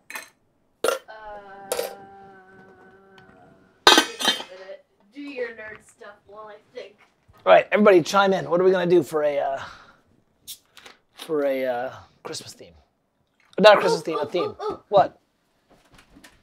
So I could like pick any movie and then you have to do a Christmas theme of it? No. We're going to do just a non-Christmas theme because Christmas isn't for another couple of weeks. Can I still pick any movie? Yeah, pick any movie to get me started. Come on, give me something. Star Wars. Great. Do you do it? Sci-fi Western. That's kind of cool. Too late. Vanguard gave me a good one. Sci-fi Western. Let's have some fun with that, okay? Yeah. Yeah, the minute he said sci-fi Western, I'm like, Firefly. Actually, You made me angry. why? I don't know. Can I go get some food? Go down and go get a snack. But listen, go get some cheese sticks and all that stuff. But go get a snack. But don't go too crazy because we have a grilled cheese. We have dinner coming up. When I'm done here. What? All right. Yeah, go get that. Did you say bye to everybody? Because they're all going to do Katie's Corner for you. Bye. 11 years old. Love them. All right. The Dark Tower, sci-fi Western. That's pretty cool. Mm-hmm. Oh, Junkie XL did that? That's kind of cool. Oh, he was the Dark Tower composer. Okay. So the chat window real fast because I'm realizing this is for YouTube and posterity. Fangor was like, oh, sci-fi Western. And I was like, oh, yeah. And then that was like Firefly, which is what I was thinking. I'm like, oh yeah, Firefly, David Newman, Serenity. Well, Firefly was a different composer, but David Newman did Serenity. And then Fangirl's like The Dark Tower, which I haven't heard the score for yet. And he said Junkie XL did music for that, which is fine. And I was like, oh, okay, so I know Junkies. He did fine. He did Mad Max, which was a great, totally fine score. It fit the vibe, very emotional. When I thought of sci-fi Western, I'm old enough to think of the 80s. I was thinking of like Cherry 2000 and you know, that kind of stuff. Let's play with this a little bit here. All right, so here's how I'm gonna do a theme. The first thing I'm gonna do, now we're gonna jump into the whole like me writing a theme on the fly. What am I gonna do? Well, the first thing is, I feel like the Hitchhiker's Guide to the Galaxy. Here, I'm gonna say, the first thing you do is this.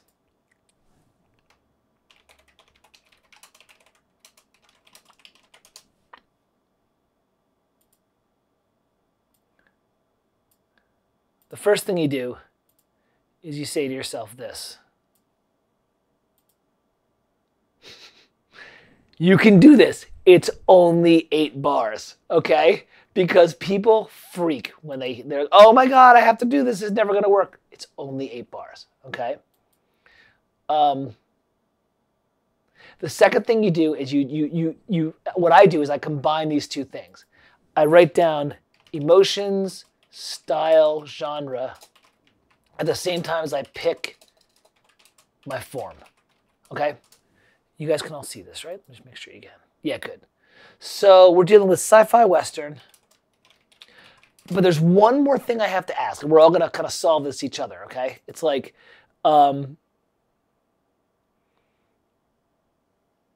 is it sci-fi Western like old school rollicking adventure Western, or is it sci-fi Western, you know, the Unforgiven, Clint Eastwood, gritty, internal conflict? We got to pick one of those two. The film will tell us, but since we're just writing it, whatever. You guys make the decision, guys and girls, you ladies and gentlemen, make the decision. Is it going to be like rollicking up and fun, or is it going to be like more gritty, introspective?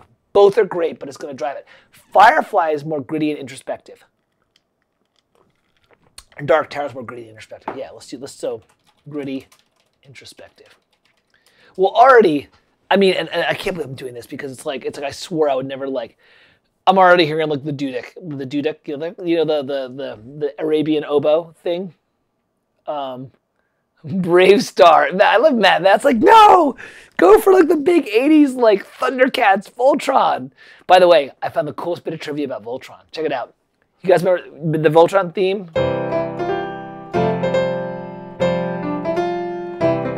Right, that's from the old 80s, okay? Actually, I'm gonna play this. This is a little diatribe, but look, this is a little fun, little. Well, they are, and dudeks are awesome, and that's why. But I'll say why I hated myself that I did that. Okay, hold on a second here. This is really funny.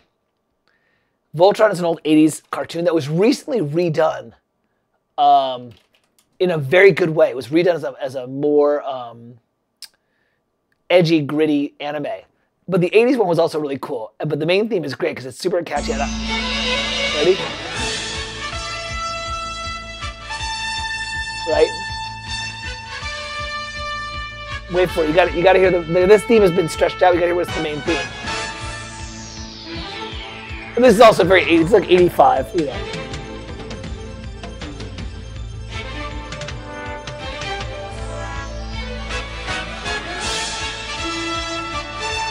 Right? Right? So that theme, this is really funny when you guys hear this. Is my thing still activated? Yeah, it is over here. All right, you guys can still see this. So it goes.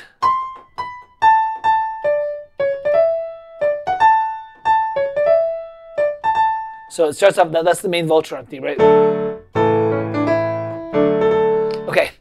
I literally found out from some composer on VI Control when he just posted this just for fun that the way the composer, they were under the gun and they were like, we have to like write this thing.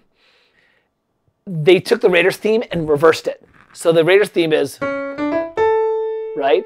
The Voltron theme is, if you write it out, you're like, oh, they took the first part and made it the second part. So it's like, so it's, right? It's literally the Raiders theme just reversed. Isn't that great? It's awesome. I think it's hysterical. Who caught that? Dave, you caught that? Yeah, David, you caught that, right? But you know what? It's like whatever you have to do, man, to get the thing going. Wait, let me make sure I'm not like muted because I think I've. Oh no, I'm not muted. Okay, good. All right. So, anyways, long and short is that's so. Where's Fangor? So look, here's the thing. I was like, okay, yeah, you can load a duduk and do your thing, and that's cool. Here's the problem I have with going right to the duduk. Now I'm going for the color, not the music. You know what I mean? And like I'm like, and sometimes you have to. It's like sometimes you're like, dude, you know, this thing is. Let me see if I can load up. Where's my duduk? I got a couple of these things. Let me. Yeah. Here's one. Here I'm gonna reload. So. Let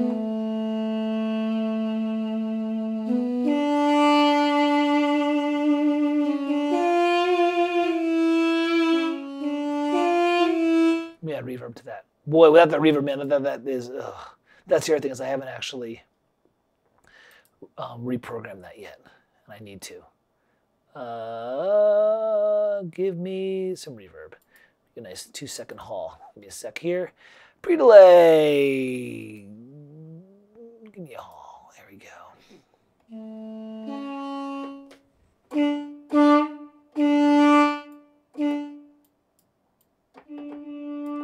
Wow. Wow. Contact's reverb stinks. Sorry, I'm over here now. You can see what I'm playing with here.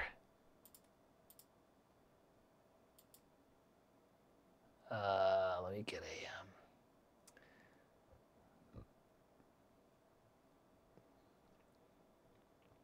Here's a good one. Yeah. Just a little bit of a haul to kind of make it a bit more.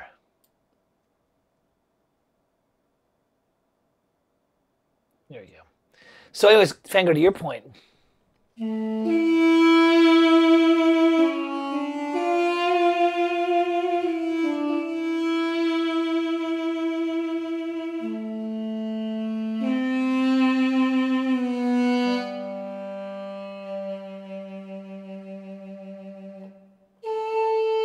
It's too high. It's gotta be down there.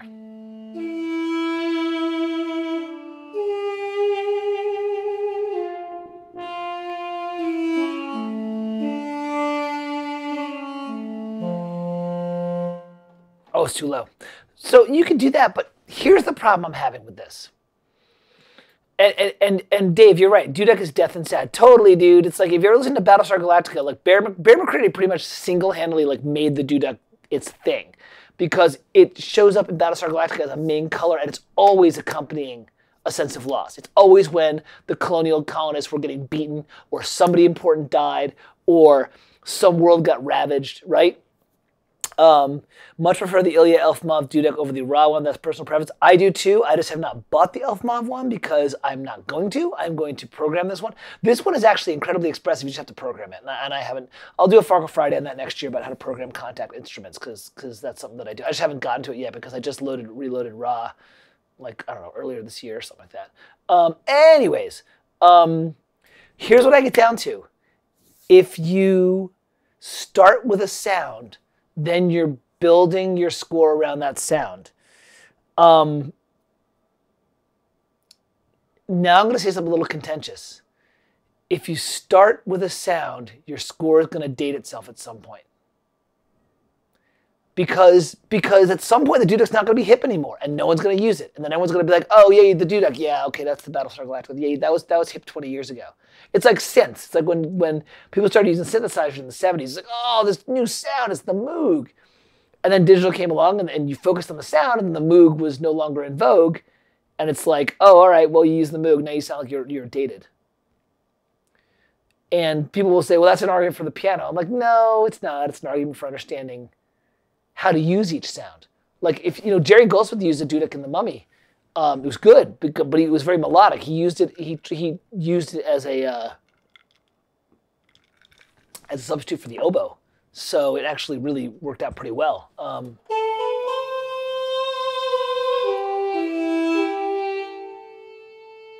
It's not a bad sound. No, I'm not going to start with the doo-dah. I'm going to really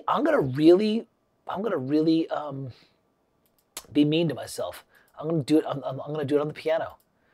Not as the final theme, but I'm going to make myself start on the piano so that I can actually figure out what the heck I'm doing.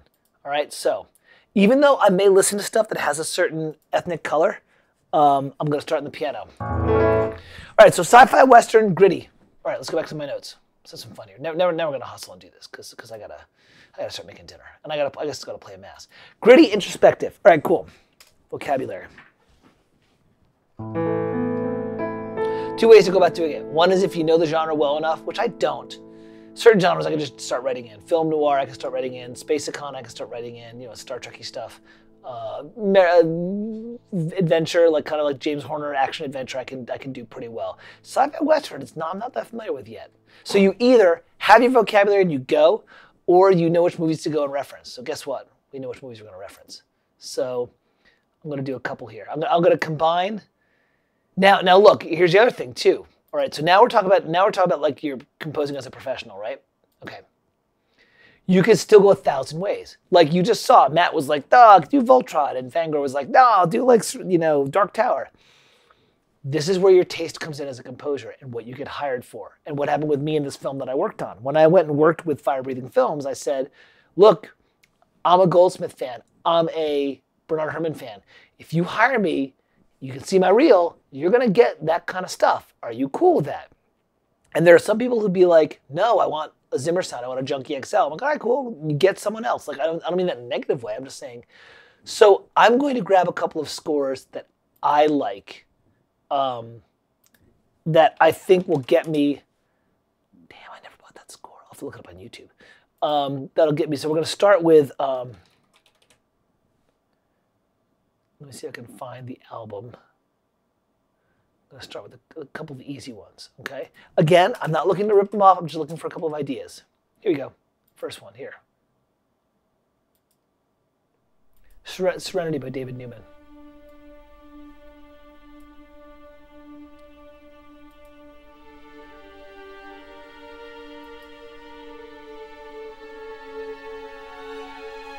Okay. So, notice, he started with strings.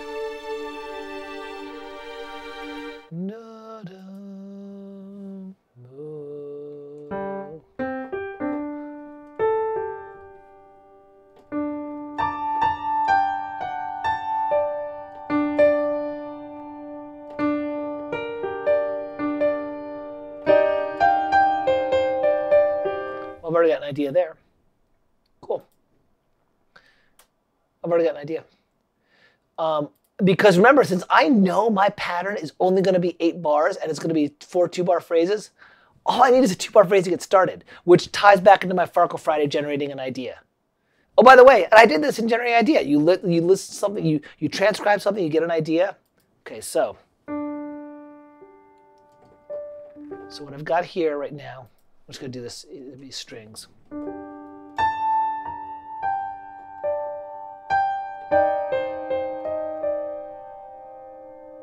Okay. Very simple theme, but we'll start with this. I'm going to add a couple of... Oh, wait. I'm going to give you another quick cheat I'm going to do. Give me a sec. You're going to see... Sorry, this is now the process of doing this. Blank sheet music.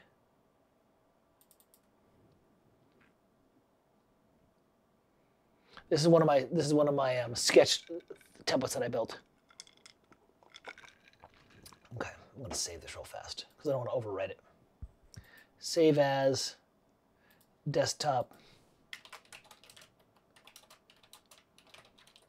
Oh, and by the way, now I'm starting to hear a color. Now that I've written a theme or begun to write one. Ready? I'm going to get double piano on this because of the... Now I know why the double piano is happening. Okay. Let me mute. Hold on a second. Here's what I'm going to do. I'm going to mute this. So you're just going to hear this, okay? You should be able to see my contact.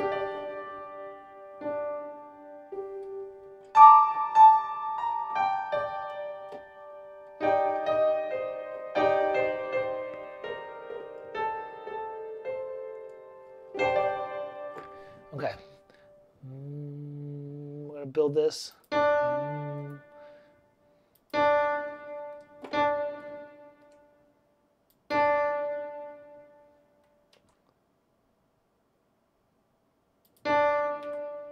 This is just a little intro. Okay. It's got a bit of me sketching.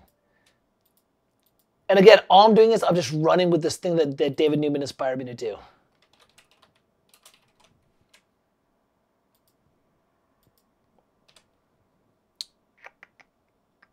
Just need that. That's going to be... I'm going to do cellos and violas. Okay, let me get back to my dashboard, make sure that people are, whoa, whoa, whoa, whoa. All this stuff. Okay, I'm reading. Firefly Serenity, yeah. Man, I want Coke now, bad Farkle. Yeah, well, you got to diet like I did, and then you get a Coca-Cola. It's Diet Coke. All right, now wait just a second. This is going to be strings.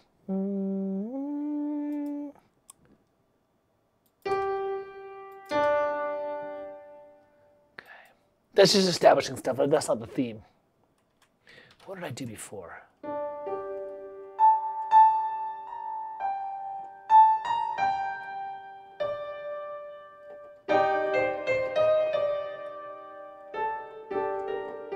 There's my theme.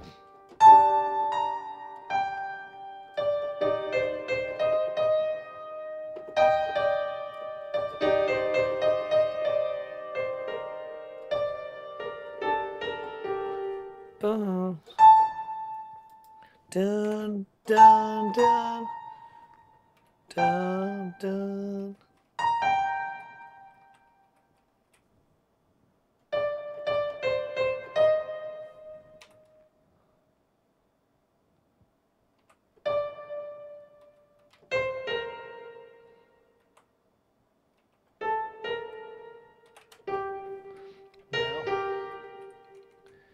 All right, there's my A.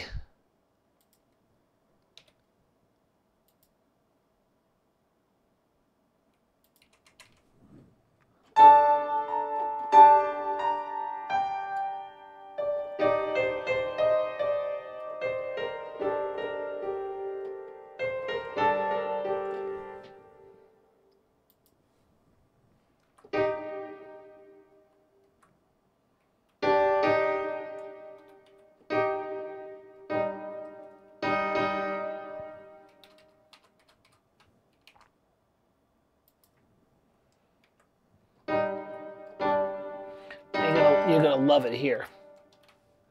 Okay.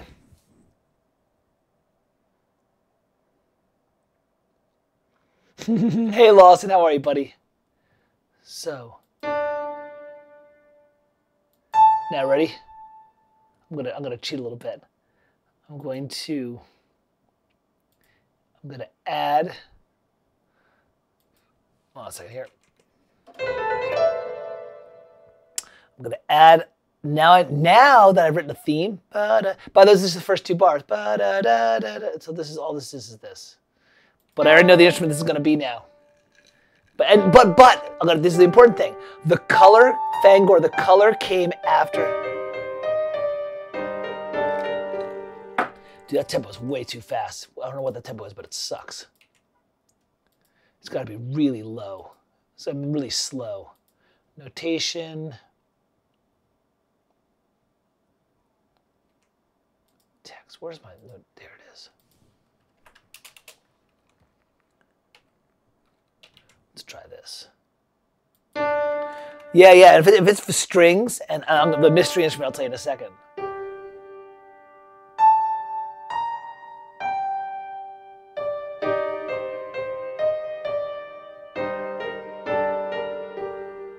Right? And now this is bar 4. Now since this theme is over, the strings will do something cool. So da da da da, and then yep, 1 2 3, 1 2 3 4, Where am I getting these open harmonies from? Dude, Old West, man, open harmonies. Also, it's all perfect fifths and fourths because it's all like that kind of strummy guitar thing, right? All right. Now, A, B. Right? Let's look at my form. Whoops. Don't worry, I'm going to tell you what instrument this is. By the way, I'm not picking the instrument even though I know, and I'm not like picking on anything, or I'm not being in a bad way. I'm just saying, oh, you know, the color, now that I've got this theme, the color, I'm going to reveal it. No, I'm going to quit out for a sec. And I'll tell you the color that I want to do. Give me a sec. It's buried in one of my libraries because you don't use it that often. But when you use it, come on, where are you? Oh, are you in RAW? You might be in RAW. I apologize if it's in RAW because it's going to be old and unprogrammed, but the color you'll get. This is how old I am. I actually have RAW from back when it was Contact. Yeah, I bought that Composure bundle. You know what I'm saying? This is also one where if you did this, you'd have to do it live. You'd have to get a. Really? It's not in there? Wind? Hold on a second. Let me look it up. Sorry about that. But it's going to be so worth it. And I think it's in the sample libraries. We'll see. Boy, if I don't have this, then there's going to be a new library you have to get. Actually, I know this library is out. I don't have it because it's like so niche. It's like, that's pretty cool though. Now imagine that. While I'm waiting, imagine that. Where's my quick load?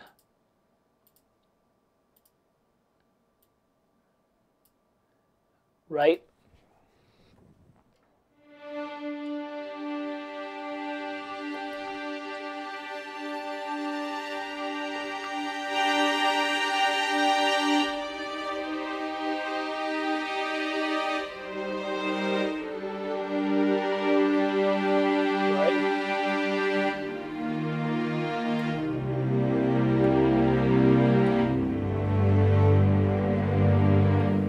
Now imagine the strings driving that, except for the top instrument.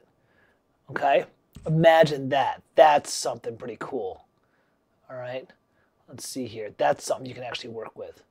Let me go back to this. Good. I'm glad you don't feel picked on. You're not. This is your first Farkle Friday. I don't pick on people. I'm super nice. All right, I'll just tell you because I'm waiting for it. Harmonica. Dude, right? The harmonica for that. Ba da da da da da da da da da da da da. That's the sound. That's gonna be it. All right. So oh yeah, dude. Oh yeah, Lawson. No, but not a harmonica like a hoedown. I'm talking about that lonely. It's a duduk because you know what? Fanger was like, oh, it's like a duduk, and I was like, yeah. But this is a Western. You can't use the duduk. But you can use your harmonica. It's a reed instrument. It's kind of in that same world. Yeah, super long notes. You get a good harmonica player that can play it like an oboe. That's what you get. But the instrument and the color came from the melody. It didn't go the other way around. That's the trick. Write for piano or write for strings. You know, like sketch on strings, and then you're like, okay, that's the ocarina. Yeah, ocarina could work. Yeah, totally. It could. By the way, I got it from the first 8 bars of this. I literally just heard, and there's something in there.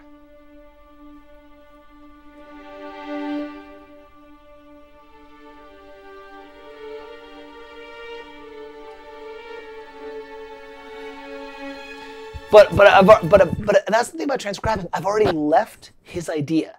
Like I haven't gone to his idea. It just was a jumping off point. This, again, let's go back to Farkle Friday, generating an idea. This is exactly what you do. Okay? You find something to get you kickstarted, which is my Virtus thing, and then you just run with it. Let me see if my search found the harmonica. There's a harmonica somewhere. Glass harmonica? I'm finding all this stuff in Cakewalk. Cakewalk! No. Let me search. Isn't it in the... Isn't there a harmonica in contact? I thought there was. I don't know, whatever. All right, let's go back. Assume there's going to be, you know what I'm going to do? Wait. Harmonica. There's a disharmonica. That's a factory library. Let's see if that's it.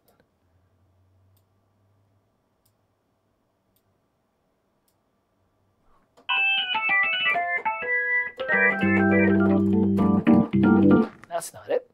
We don't need that at all. All right. Let's finish the theme up, and then I'll actually call it, because this is just a simple idea. I actually wouldn't mind. One of these Farkle Fridays, what I should do is just start by just writing, right? Maybe we'll just do like a contact factory. It has a disharmonica. I don't know. I can't find it, Lawson. It's not working. I don't know where it is. It's not working. I just have the disharmonica. That's all I have for the contact factory. And I have contact 5, so I know I have the, or 5, whatever I have, 5.6 or whatever the thing is. Gritty sci-fi western. Okay, so we got this thing. Let's look at our form. A, B, A, C. Okay, cool.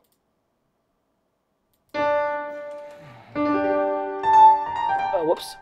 I'm getting a double hit because my piano's turned on in...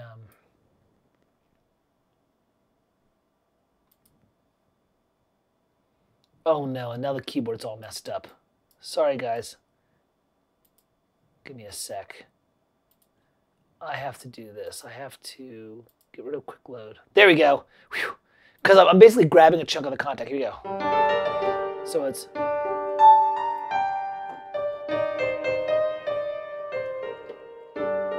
Right, and then here's the... Now, let's look at my form. I'm just going to do A, B, A, C. This is what I'm using. So I'm just going to lift this. But it's an A prime, so it's going to be... And by the way, this is just a sketch. I'll mess with it. I can already hear where I want it to go. And I like to start the same and then go somewhere different.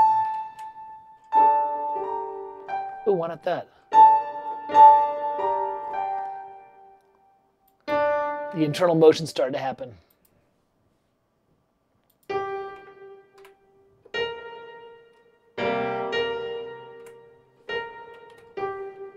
Now you're starting to see some internal string motion there.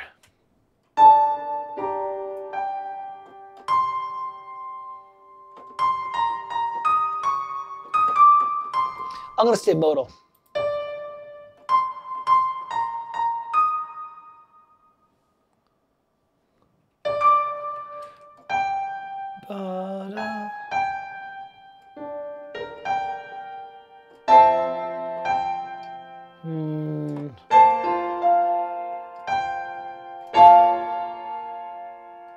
That's cool. Da-da-da-da.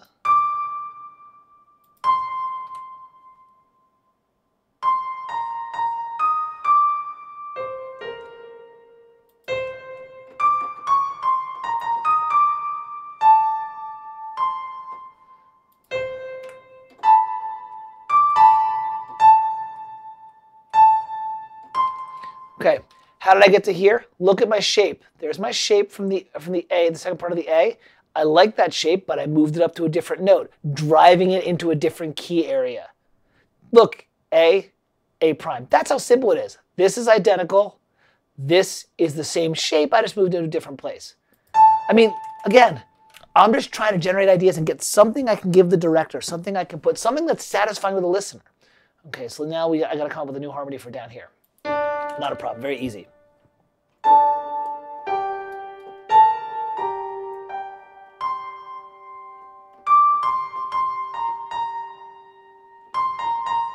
Okay.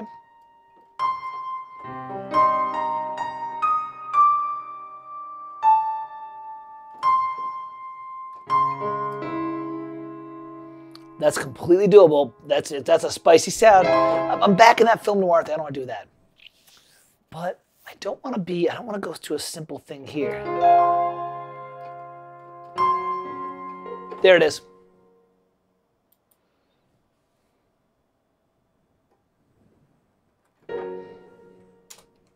There it is.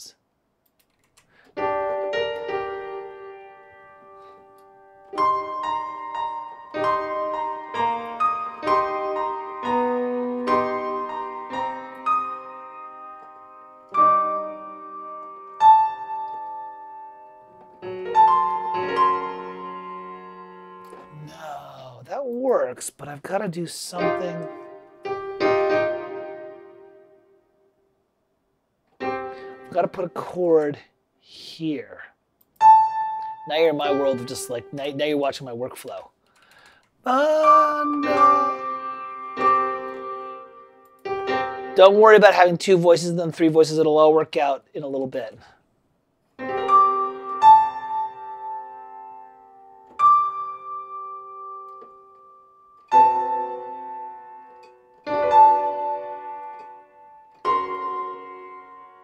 You know what? I don't like that chord there. Thought I did, but I don't. It's a little bit too Carnival Night. A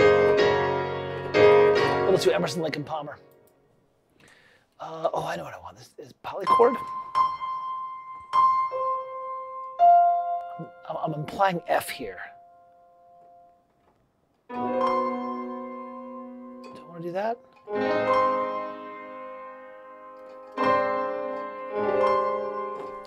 That's pretty cool. Can I get there in a satisfying way, though?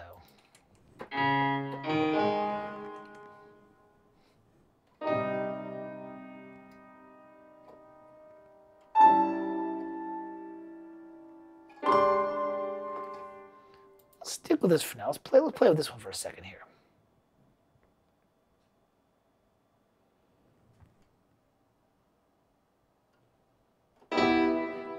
Ooh.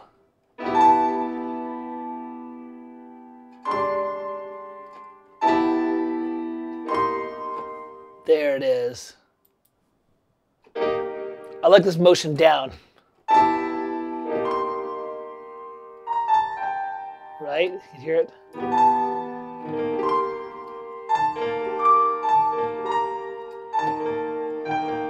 And if I don't like that, maybe I go here. So here's my 8-bar theme. Let me go check on the thing. I just left everybody for C minor 7, C minor 6, C sharp major 7. Yeah. That's. Oh, you want me to go up? No. I didn't want to do that. I didn't want to go up to the D flat. I played that earlier, Lawson, and I was like, no, it's not going to work. So it's like.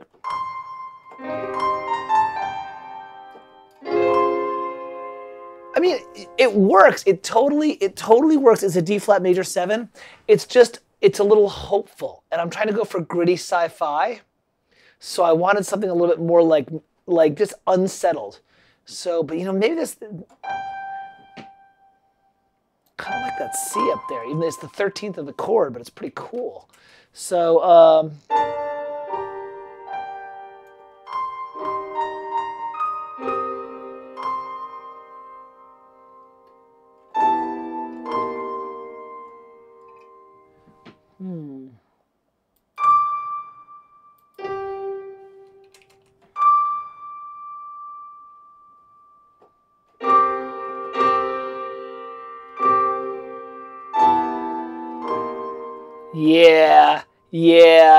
Yeah. It works well. Because again, it's only happening for a moment, and it's just that little unsettled, like nothing's really right here. So here's my theme.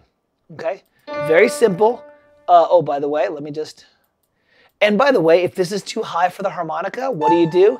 Transpose it to a different key. Meaning you just take the whole thing, highlight it, and transpose it, right? Why it's important to know all 12 keys? Because it's like, oh, I love this melody that I wrote, but it's in the wrong register for the French horn. Well, you better be able to transpose it into the French horn. You can't, I don't know what it's going to be. But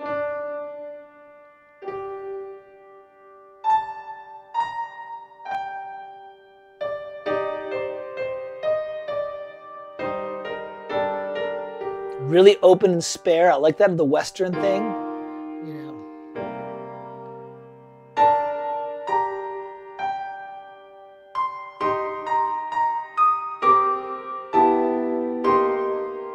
That's cool. I like it. I think I might revoice this. Because I'm still kind of...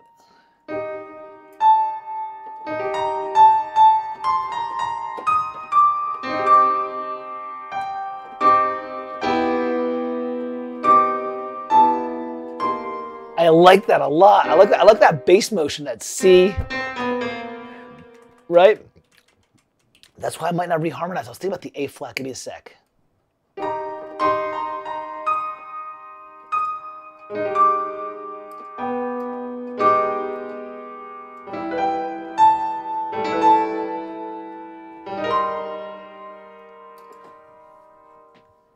F sharp minor, not G flat minor due to the A. F sharp minor, not G flat minor due to the A. Where did I do an F sharp minor? I didn't do an F sharp minor anywhere.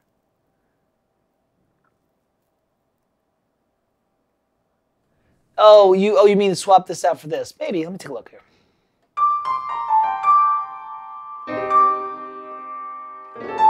Ah.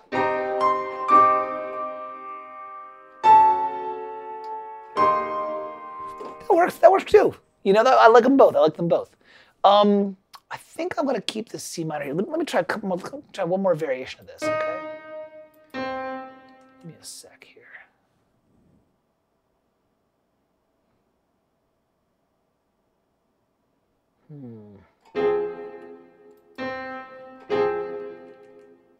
That makes it for a bit of a jumpy bass line. I'm probably not going to dig this as much, but that's all right. You got to try it. You just try it. That's actually kind of cool. I reharmonize. Instead of using a C, I use an F minor triad. Oh yeah, that's what I got to do. Double that with the harp. Right? But the harp will be something different, or a piano, or like an old honky-tonk piano. Now I'm gonna stay with the C. I gotta like that C7 sound.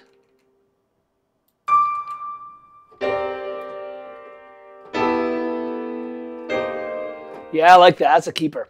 All right. So long and short is, ooh, not as good as 5 o'clock. I gotta start wrapping up. So this is me in real time writing kind of a lonely, gritty sci-fi Western thing. I nailed down the genre that I wanted, the emotion that I wanted. Oh, Lanzin's having a sale. I went and quickly transcribed something. I picked a form, A, B, A, C. Now, can you hear how I took my little 2-bar chunk, which is very simple. Don't worry about the voicing. This is me just knowing some orchestration.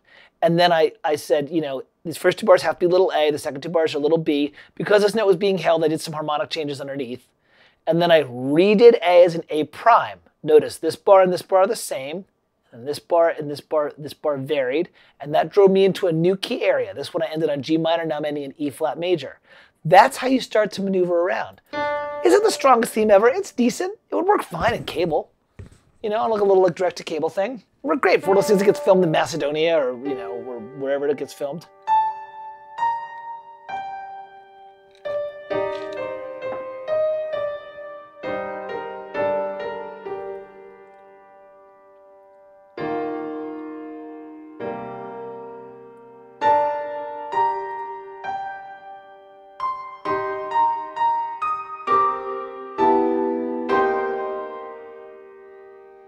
That's kind of cool.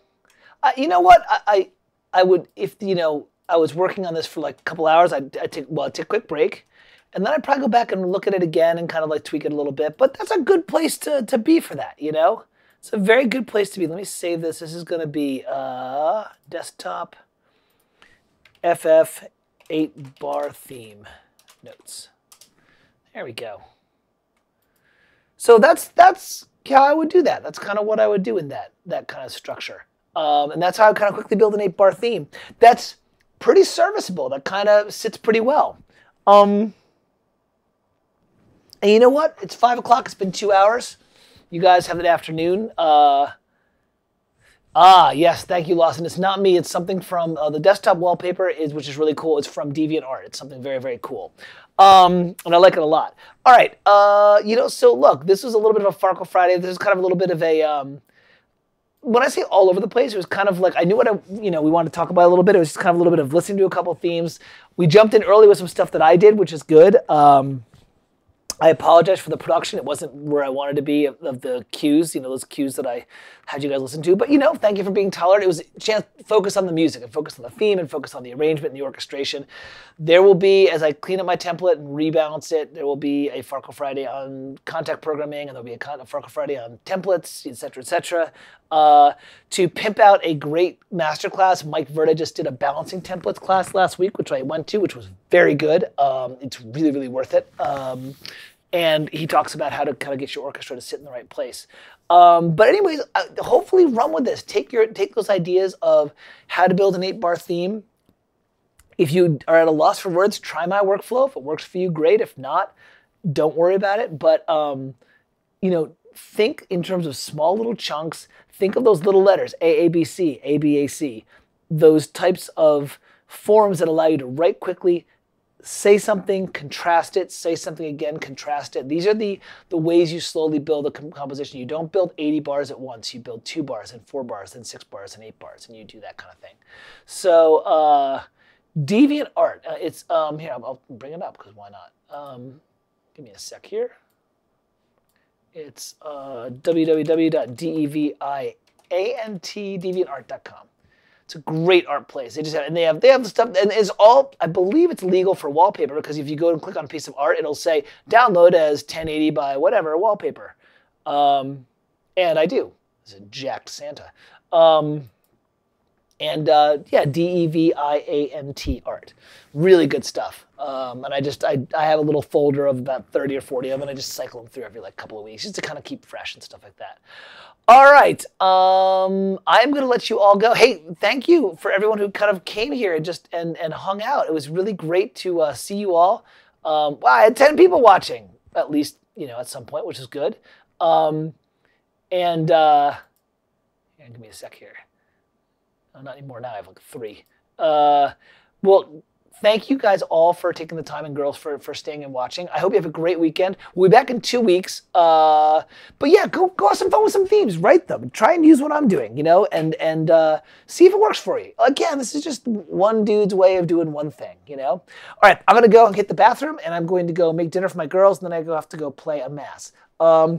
Everybody, have a great day. Have a great weekend. God bless all of you. Thanks for joining another Farkle Friday. I will see you all in a couple of weeks.